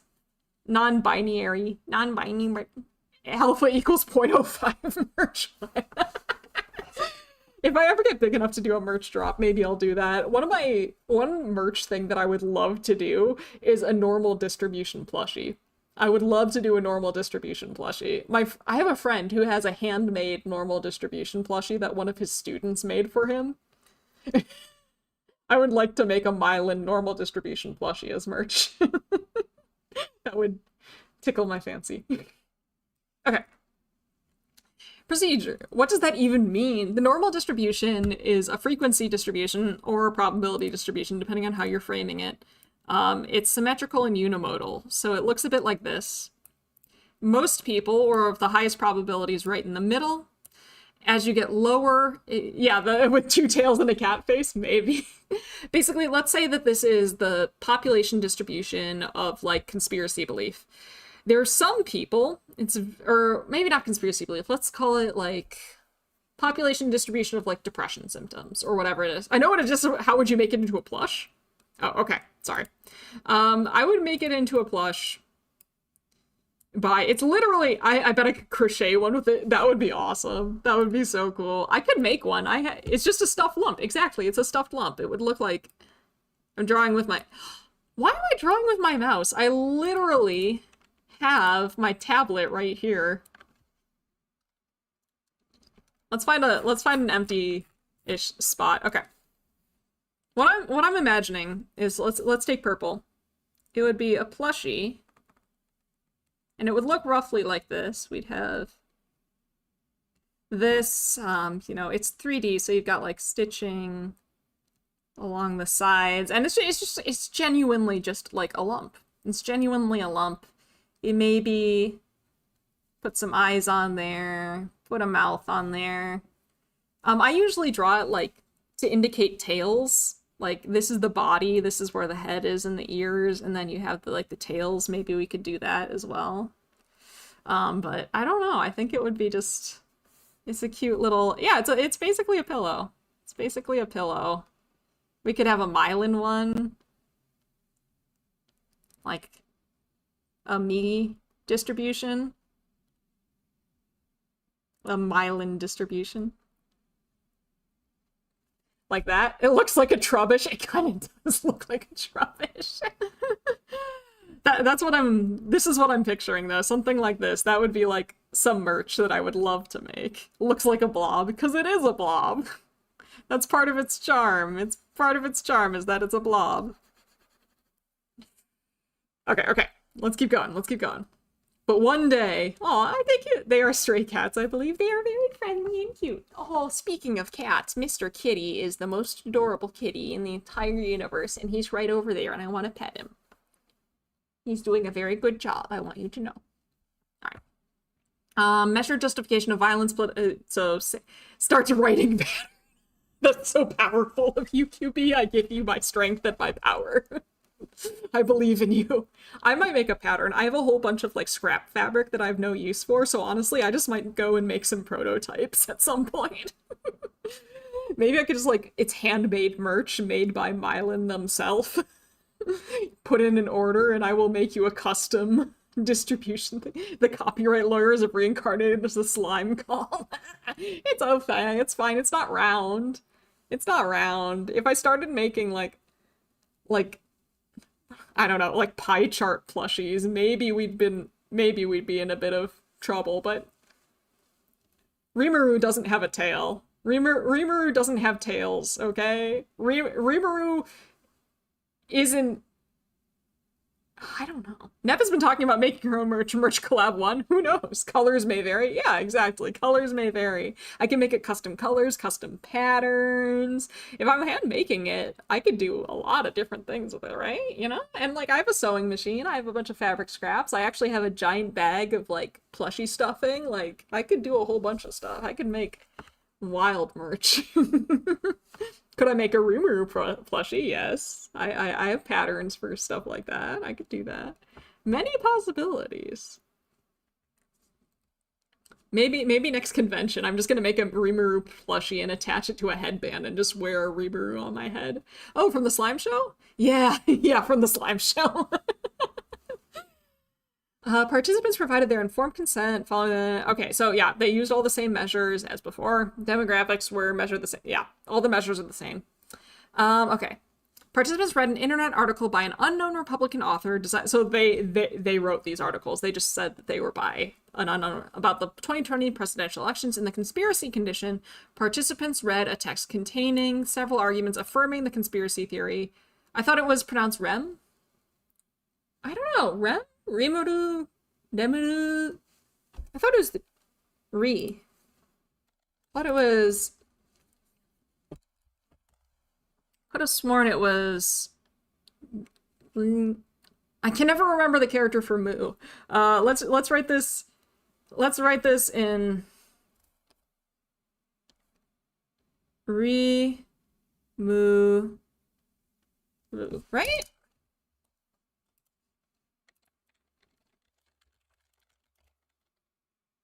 Yeah, it's Rimuru. Yeah, yeah, no, that's right, that's right. It's Ri.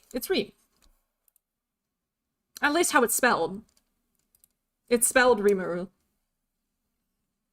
I think Remuru would be Mu. Right? Or that's a horrible re, but... Yeah, so I'm pretty sure it's this one, the Rimuru, instead of the Remuru. Pretty sure.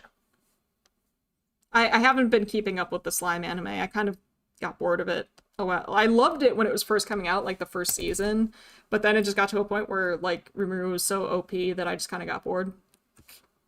Like and not OP in like a funny way, like in One Punch Man, just kind of like eh. On the wiki, it's Rimuru. Yeah, see, I can see. I win again. I'm victorious against my eternal rival. No one can best me in anime knowledge. There's definitely people that can best me in anime knowledge, but I'm pretty confident in my knowledge base. Anyway, where were we? We're not here about anime right now. We're here about science. I enjoyed the spin-off Slime Diary was so cute. It was a fun show. Okay. Blah, blah, blah. In the control condition, participants read a text containing several arguments denying the conspiracy theory. Both texts were roughly similar length in terms of narrative structure. Full texts are available, so we can read these texts if we want to in the supplement.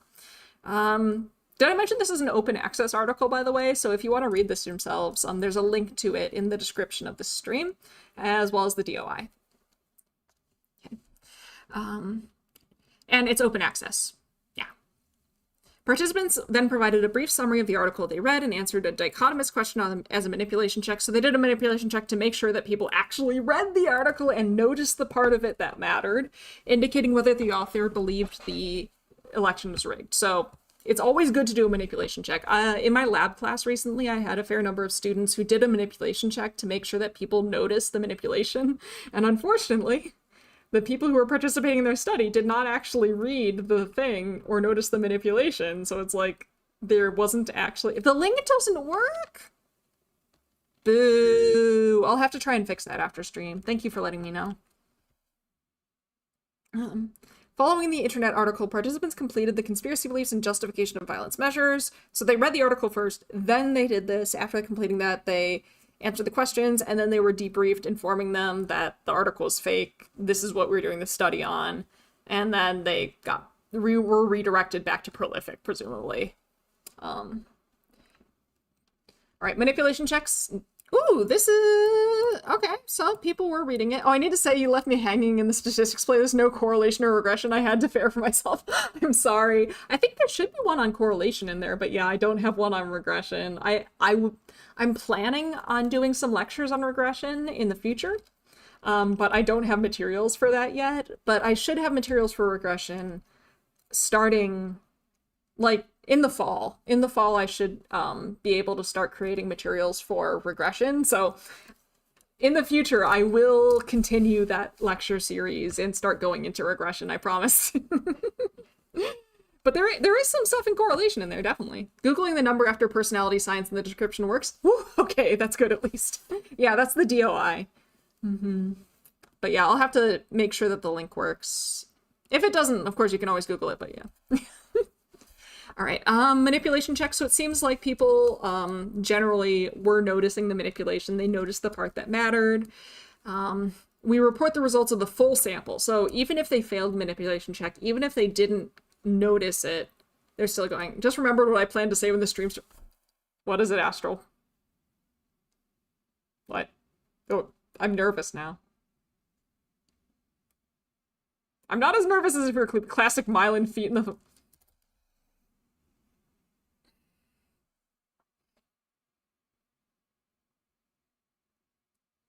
Okay, everybody, we're ending it. I'm kidding. We're not ending stream. We're gonna finish the paper, but... Astral, you're on thin ice. I'd grown complacent recently. I was like, Kleeper's the one who causes trouble. Astral has settled down. Astral doesn't cause trouble anymore.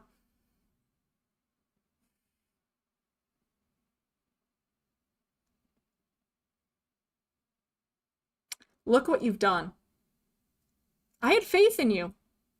I trusted you. You just shattered it. You threw it all away in one go. For shame. For shame. Can't believe this has happened again. I've been betrayed again. I will never trust. I will never trust Astral again. I'm closing off my heart. Closing off my heart. I will never trust another person. I'm going to go back to the woods at Point Pleasant. I'm going to wander into the Point Pleasant woods and return to my life as a cryptid. I will become a creature of myth again. Humanity has failed me for the last time. Anyway, let's keep going. It's okay. Astral's not a human. Astral's like an alien ghost, right? So it's fine. Humanity hasn't failed me, but now I no longer trust alien ghosts. So what can I say? I don't know what Kleeper is, but when I find out, weird elf ghost thing, not a human. Yeah, it's fine. We're fine. I will no longer trust elven ghosts. Elven ghosts cannot be trusted. I'm generalizing. I'm taking one single individual astral and generalizing it to all elven ghosts. Maybe that's not good. I've lost my faith in elven ghosts, but my faith can be restored. I believe. I believe that there is good in the world and that there are good elven ghosts in this world, in this universe. But I no longer believe that Astral is one of them.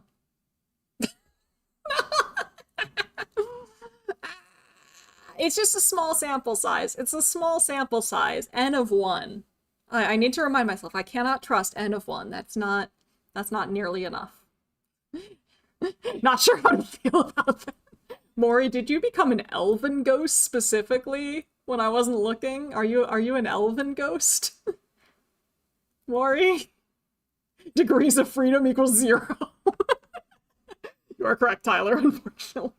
An elf Neanderthal is probably the simplest statement. Let's get back to the paper, everybody. Let's get back to the paper. I blame you for this, Astral. You're the problem here. It's not me. You're the problem. Okay.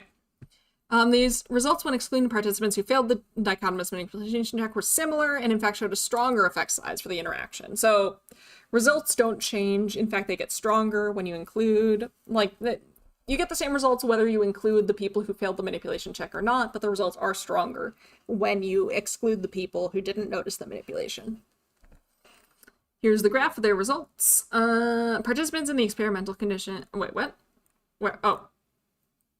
Okay. Participants in the control condition reported lower election fraud. So this is just replicating that finding that exposure to conspiracy theories increases conspiracy theory belief. So they were actually manipulating conspiracy belief with this. Control condition reported lower election fraud conspiracy beliefs than participants in the experimental condition. Cohen's D is 0.23, so that is a small effect, but it is a difference. BRB? Okay. I salute you. Safe journeys. These results indicate our manipulation was successful in varying conspiracy beliefs, although with a small effect size. So I guess their goal was to change conspiracy beliefs based on the article. Moderation analysis. We then tested whether that reading, so they tested whether condition, increased justification of violence, and the interaction between conspiracy manipulation and political participation. Okay.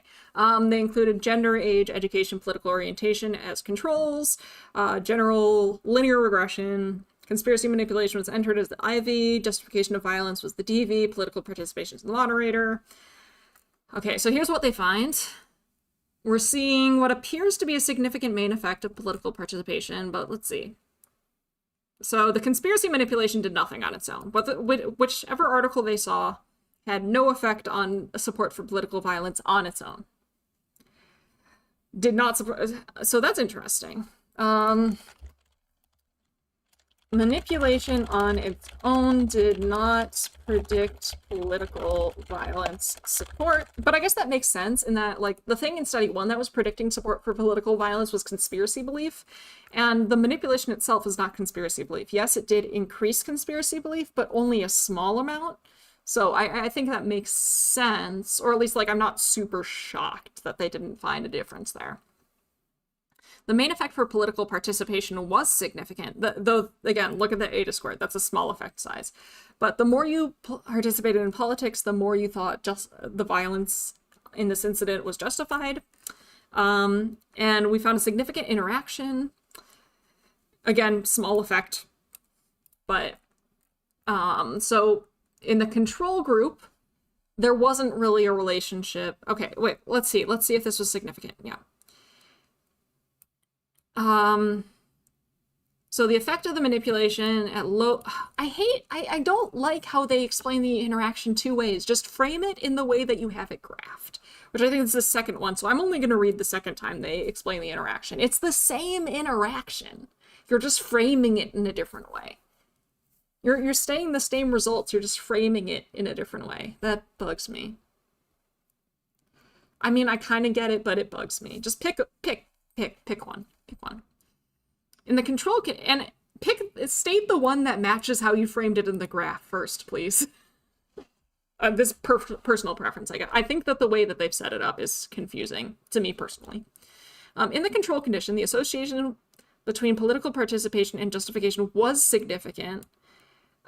So this line, this black line here, is significant. They did find a significant relationship between political participation and justification for violence, but that relationship was stronger in the experimental condition. Oh, I was just moving to my PC and my phone battery's not fair. No simple main effects of conspiracy exposure manipulation at different levels of political participation emerged. These, yeah. Okay. Oh, what? Oh, that was it? That's it? That's study 2? Okay. That's weird. They said that they looked at moderation and mediation, but there's no mediation in here. Why did they say moderation and mediation without testing mediation? I mean, I'm not complaining. Mediation can give me a headache sometimes, but it is kind of disappointing. Okay. So, let's see. The results of study 2 do not support the hypothesis that exposure of conspiracy-affirming information would have a main effect by increasing justification of riots, but of violence. Apparently, Trump supporters' perceptions of Capitol Hill riots overall were not easily influenced by brief experimenter-created blog post about this event. I think that's fair. That's fair. Like, this tiny manipulation didn't change whether they thought the violence was justified on its own. However, if they were really invested in politics, then the blog post might have had an effect. It does appear to have had an effect. Okay. Study... Did I do that highlight? I don't... Whatever. Okay. Maybe it's just... There's just a weird linkage in Zotero. That's fine. The study aimed to illuminate how the conspiracy theory that the 2020 presidential election was rigged motivated violent protesters to storm the Capitol in an attempt to reverse the election outcome. Study 1 suggests that... I wonder if it would be possible. Probably not. They probably wouldn't agree to participate, but I would love to see them get people who participated in the January 6th event. I would love them to get a hold of these protesters and measure their political participation relative to people who are similar but didn't participate. I guess there's other count phones though too, like how their ability to get to DC on that day and stuff like that, but like it would be cool if they could actually like test this hypothesis there. Anyway, expanded on these findings, found that political participation predicts justification of violence, particularly if participants had been exposed to a conspiracy theory. Suggests that conspiracy theories, particularly when aligned with pre-existing political beliefs... They didn't test this, though. They only used conspiracy theories that were aligned with these people's political beliefs. So I don't think they can say particularly when aligned with pre-existing political beliefs, because they never presented conspiracy theories that were not aligned with pre-existing political beliefs. So I don't think that this portion makes sense, because they didn't look at anything other than ones that were aligned. But I guess this is the discussion. I don't necessarily feel comfortable with them adding that in there, because they don't necessarily have evidence that that is the case. Because they didn't look at any other type of conspiracy theory. Like, do I believe it? Yes. But do they have evidence to make that claim? No. Are important to understanding when political participation is associated with tendency to justify political violence. The present research expands scientists' understanding of how political participation contributes to political violence. In addition, it sheds further light. And I think what's interesting about this, though, is that they only looked at political participation that was normative, that went through legal channels and was like a generally socially accepted way to participate in politics. That's what makes this really interesting to me. Especially because belief in conspiracy theories is negatively associated with normative political participation. I don't know, it's weird. It's cool. The present research expands scientists' understanding of how political participation contributes to political violence. In addition, it sheds further light on the complex relationship between conspiracy theories and political participation within the context of this specific event. Conspiracy theories may be a key factor to predict when highly politically active individuals transition from engaging in normative political action to non-normative political actions. Sure. This would be consistent with earlier findings suggesting that conspiracy theories can drive individuals to view system and elites as corrupt and threatening. So basically, they're seeing it as the political participation. They're framing it right now as political participation comes first.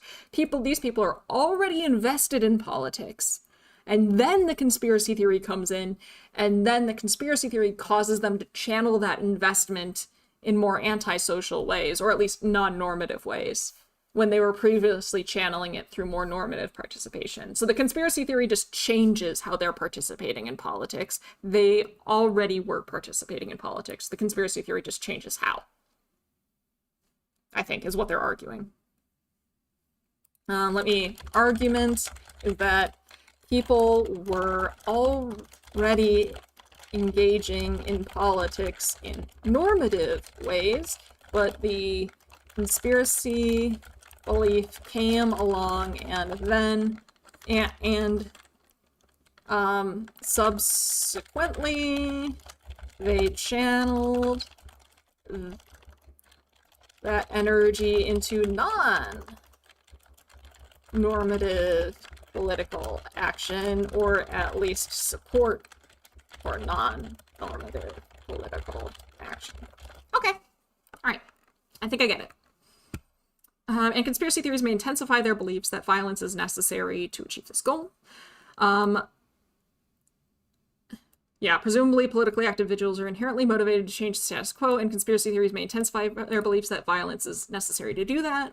Future research may examine how the combination of political participation and conspiracy beliefs affects society in other ways for existence, so not just support for violence, but how this plays a role in spreading conspiracy theories online. Might suggest that conspiracy theories are more likely to incite violence promoted by politicians at political rallies. I guess? Yeah. Attending such a rally is an expression of being politically active, as the politician... Okay, so they go to the rally because they're politically active. And then the conspiracy theories presented at the rally make them channel that political activity into more non-normative ways, which I think I can buy that argument, but also didn't some people come to the rally already expecting to engage in non-normative political action? But that could have been because of previous rallies and previous attention to politics as well. I don't know. Various factors here, nothing's ever simple. Who are those two idiots? Oh god, yes. Yeah. Oh my gosh. Oh my gosh. Okay. The sense of corruption and danger that conspiracy theories enhance may push politically active individuals to take more extreme measures. Makes sense. The specific focus is on the 2021 Capitol Hill riots. The present findings illuminate the role of conspiracy theories in undermining democracy, although the argument that conspiracy theories undermine democracy and increase support for autocratic forms of governments is not a new insight. Previous studies have mostly focused on direct effects that conspiracy theories have on factors predicting democratic instability. This study deepened... This is so interesting. Yes, brought gear. Yeah, that's what I thought, Bobo. They brought gear to it, which I guess doesn't completely undermine this argument, because they can just argue that they brought gear because of rhetoric at previous rallies, which I think would track. But I guess the way that this sentence is framed suggests that it was that specific rally that caused that change, and I think it was a longer term thing, you know? But maybe for some of the attendees, and that could also just be that some of the attendees got caught up in the mood generally, but lots of possibilities here. It's so interesting to me, though, that they're really framing, like, conspiracy theories are negative and always bad for democracy here, because, like, one time I was making an argument that a reviewer misinterpreted as saying conspiracy theories are always bad and always have negative consequences. And that reviewer went off on me and made me do major revisions to my paper to get it accepted. So I'm kind of like, wow. Wow, they're just really going straight there, aren't they? And apparently they didn't get pushback, or if they did, they just ignored it. Oh, impressive. I wouldn't agree that they're always bad and always undermine democracy, because, like, think about Watergate, right? Watergate was a conspiracy theory before we found out that it was real, and I think in that case, that particular conspiracy theory and spreading this conspiracy theory that Watergate was a thing actually supported democracy, because it brought a subversion of democracy to light, you know? So I think conspiracy theories can kind of, it depends on the conspiracy theory, but like with how some people are just social drinkers, they're just social rioters. What I'm thinking is like the power of social influence. I'm not saying that they're just social rioters. I'm saying like the power of the situation is very strong. And if it was just them alone there, they might not have taken that action, is kind of what I'm saying.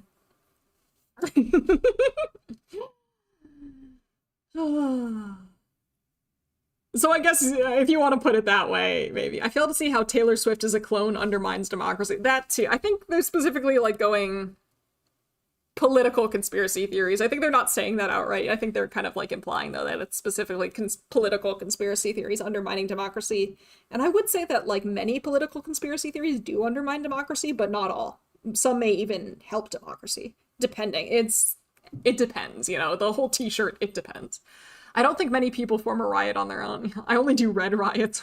What is happening? Oh boy, oh boy, oh boy. Many things happen. Deepens our understanding by examining which citizens are particularly likely to translate conspiracy theories into actions to undermine. And so the which citizens is the particularly politically active ones. Future research should build on this understanding by investigating if political participation is associated with other democratic threats, such as radicalization.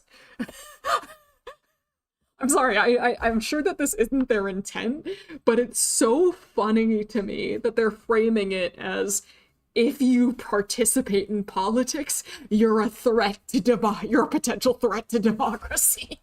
Which, to an extent, is supported by their data, but I feel like there should be some more, like, not hedging here, but more specificity here. This feels a little too much of a general broad statement. I am not necessarily comfortable with how broad they're stating this. But also it's striking me as kind of funny how broad of a statement they're making here. I feel like if you just read before the authors watch this and see please don't watch this one, Prooijen. please. I think there's a Metal Gear quote for this. Does it mean Clone Taylor Swift has the same voting rights as... Dude. Astro, that's a good question. I have thoughts, but I'm not gonna go on that tangent right now. Did I tell you though, like, I have had, like, people who wrote a paper, the authors of a paper that I read on stream, find the stream, watch the VOD, and email me after, and one of them even showed up to my last paper reading stream for another paper. So there is definitely, and I know that Sai's paper reading streams have started getting indexed on Altmetric. Mine are not yet so far, I believe, but Sai's have been. There is a real non-zero possibility that the authors of this paper see me reading this paper, and I hope that they understand that I'm just being a silly little guy. I'm not laughing at their paper because I think that they're stupid. I'm laughing at their paper because my brain is fried, and if you take this out of context, it sounds very different than what I'm sure their actual intent is. Like, in context, I don't think that this is a silly thing to say. In context, I think this makes sense. But if somebody were to read this out of context, I think it would send a very different message than what the authors are actually trying to convey. Oh man, does that make sense? Like, I think if I weren't, like, doing a close reading of this, like, if I were not as... Because Ri looks like a river. Yeah, I think if I weren't, like, reading this as critically, if I was just skimming this and not paying as close of attention, I would think that they were making a very different argument than I suspect they actually are. And that's why I'm laughing. All right, radicalization, other forms of non-normative political action not investigated here, like spreading online hatred. Understanding why and when conspiracy theories predict democratic threats is crucial for developing prevention strategies and policies that safeguard citizens' voting rights and democratic engagement. Yeah, very fair. The strength of this research is that both studies were pre-registered and sufficiently powered. Furthermore, the study combined exploratory research with confirmatory follow-up study. Love that. Love to see it. I love exploratory research, and I especially love it when you follow it up with confirmatory work. I think that, like, for a long time, especially with the replication crisis, everybody was like, nobody should do exploratory research anymore. Or, like, that was kind of like a straw man, well, not a straw man argument, but kind of like an extreme version of the response to the replication crisis, was that you should pre-register everything, and, like, some people were worried that pre-registration would prevent people from doing exploratory work. I really like this. They're doing exploratory work, but also they're following it up with confirmatory stuff to make sure that what they found in the exploratory work replicates. I really love that. I want to see more of that. Move over. The 2021 Capitol Hill riots were an impactful event that sparked discussion about the stability of democratic democratic institution globally. As such, understanding the possible causes of this event has both scientific and societal value. Altogether, the findings presented here paint a reliable picture of how political participation and conspiracy beliefs jointly help explain the 2021 Capitol riots. The fact that this research was context-specific, again, like basically this is a case study. And Trump voters suggests a limitation, however. Yeah, we don't know if this would generalize to other populations, to other incidents, and so on and so forth, because, again, case study. The current studies do not allow for assessing how generalizable these results are to other cases of political violence. For instance, it's uncertain whether the same effect of political participation would emerge in the context of the 2023 Brazilian election riots. Although these riots shared many similarities with the Capitol Hill riots, such as far-right Bolsonaro supporters storming government buildings, likely connected with conspiracy theories alleging election fraud, there were also differences, for instance, in the cultural and legal context. Fair, yeah, makes sense. Different culture, different context, stuff like that. Looks similar on the surface, but there's probably a lot of like important other variables that are influencing how everything went there. More generally, it is of paramount importance to understand the causes of violent protests, uprisings, and societal unrest. In addition, our conclusions are limited to contingent political participation within an ideologically aligned group, as our sample only included Trump voters. Yep. This boundary condition was chosen to ensure ideological congruency between participants and the rioters. So, like, they're essentially trying to eliminate confounds and also like attempting to like simplify their study design, which I think is a totally valid thing to do in this context. But I would also like to see whether they would get like a three-way interaction if they also included like people who were not Trump supporters and saw how that influenced results. To draw more generalizable conclusions about how political participation, the future research should examine whether similar patterns emerge in other ideological and cultural contexts, particularly in countries that vary in the degree of how democratic they are. Makes sense.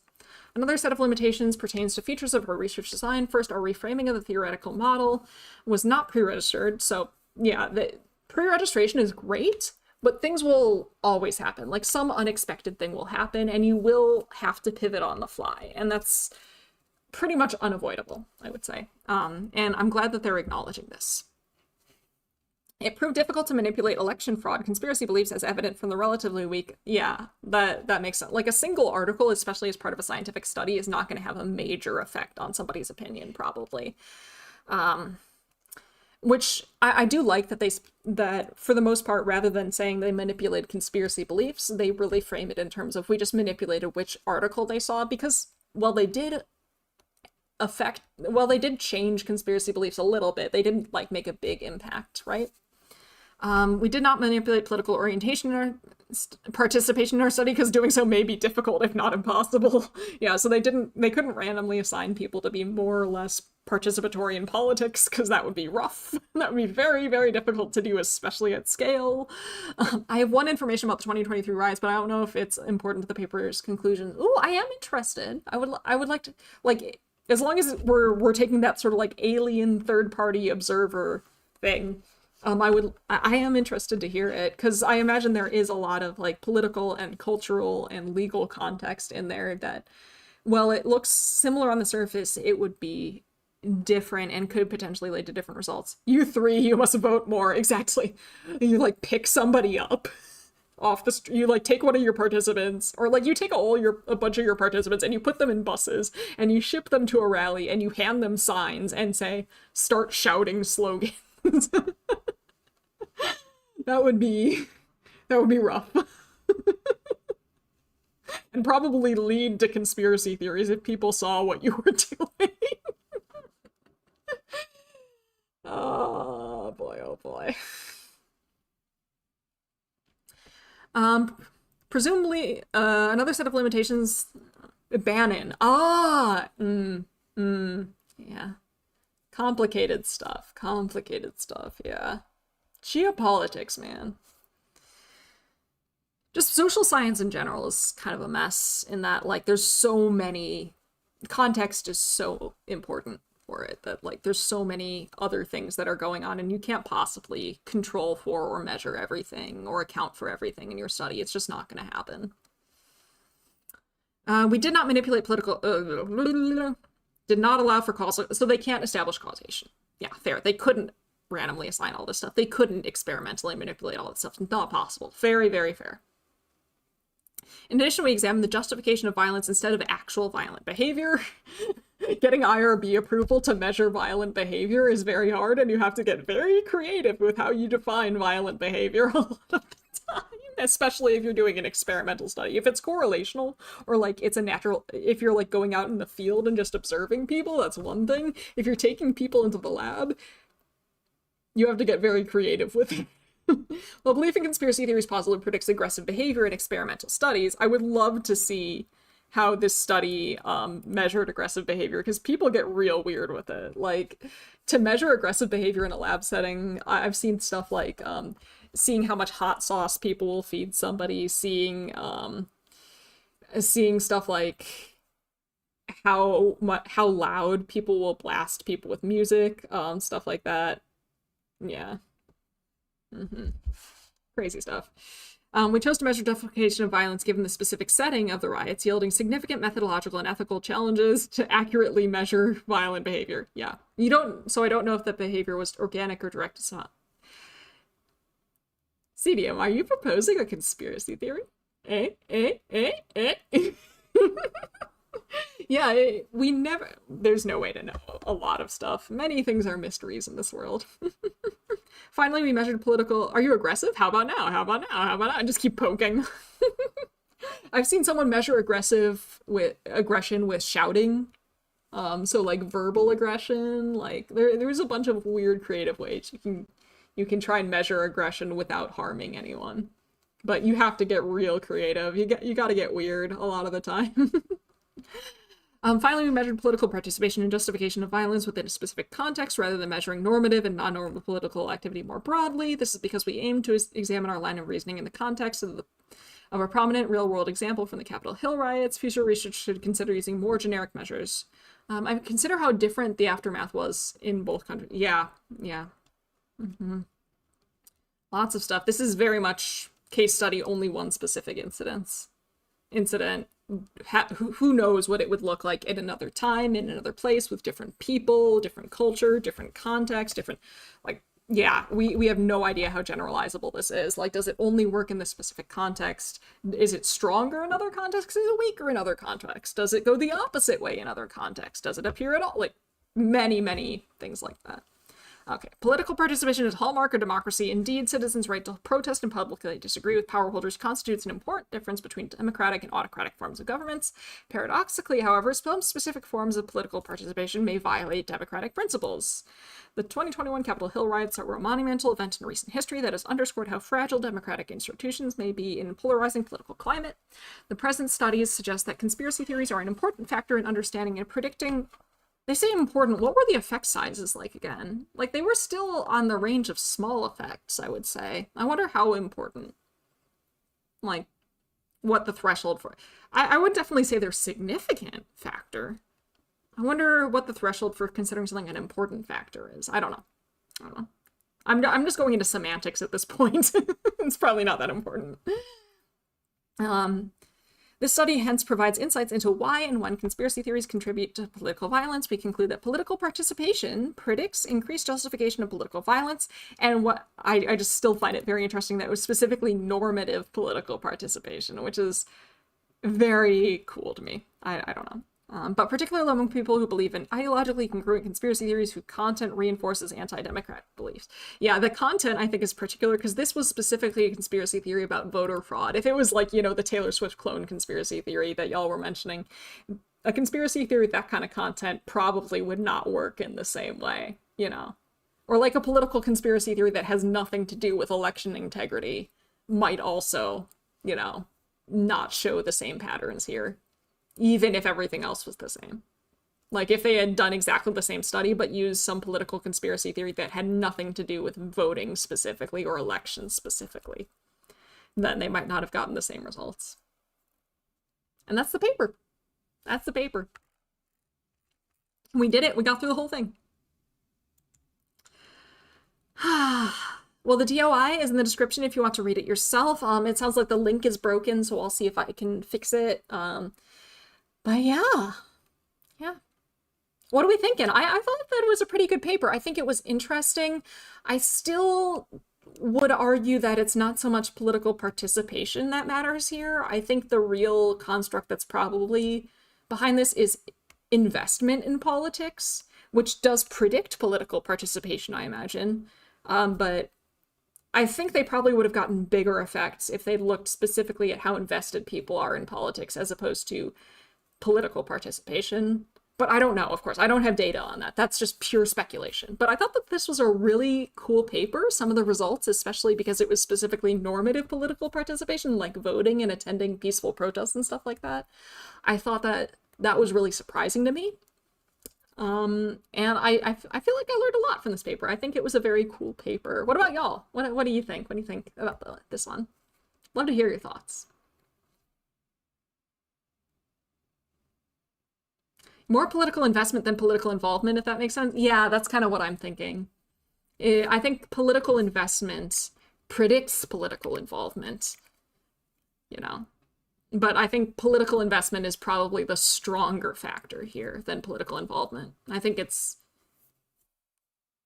political involvement here probably mainly did anything because it's so related to political investment, would be my guess. But I mean, I could see arguments against that as well. I could see arguments against that as well because, like, what if political participation does also specifically say people are willing to go out and take action, which political investment doesn't necessarily. You can be very invested in politics without going out to take action. Like I said, they're two separate constructs. I have my personal belief that political investment would be a stronger predictor than political participation, but I don't think that that's like a solid truth. It was a good paper, though. Yeah, I think it was a good paper. From what I heard, I would have to probably agree with you. Might just be semantics, though. Yeah, it's hard to say. It is hard to say, and also, and like just to know if it was semantics or if it was like if it does matter or whatever it is, we would have to actually go out and do a study ourselves, and I don't have the budget for that right now. So, interesting study for sure. Thank you for sharing. Of course, thank you for joining me, and thank you to the authors of this study. Thank you to Koster, Do, Dahl, Ning, and Van Prooijen. Thank you to them for publishing this, for making it open access, publishing it in a journal that had copyright permissions that allowed me to share it with all of you as well, and for their hard work in doing this study, or this collection of studies. I invested all my doubloons in Greater San Marino Empire by 2015. I'm definitely losing. What? What are you talking about? I am... You know what? I'm tired. I'm hungry. I've been streaming for nearly 3 hours straight. We finished the paper. I don't think I'm going to stick around and chat too long. I think it's probably time that I take a break and go get myself some dinner. But thank you all again so much for joining me. I had a lot of fun. I will see you next week for a different paper. Yeah, we're back to our regular scheduled Theory Thursdays, or whatever I called this. Thank you all so much. Have a great day. Take care, everybody. Thank you for coming to the stream. Should you eat and drink water? I will. I know. Oh, fair enough. But yeah, bye, everybody. Take care. Bye-bye. Bye-bye. Bye-bye.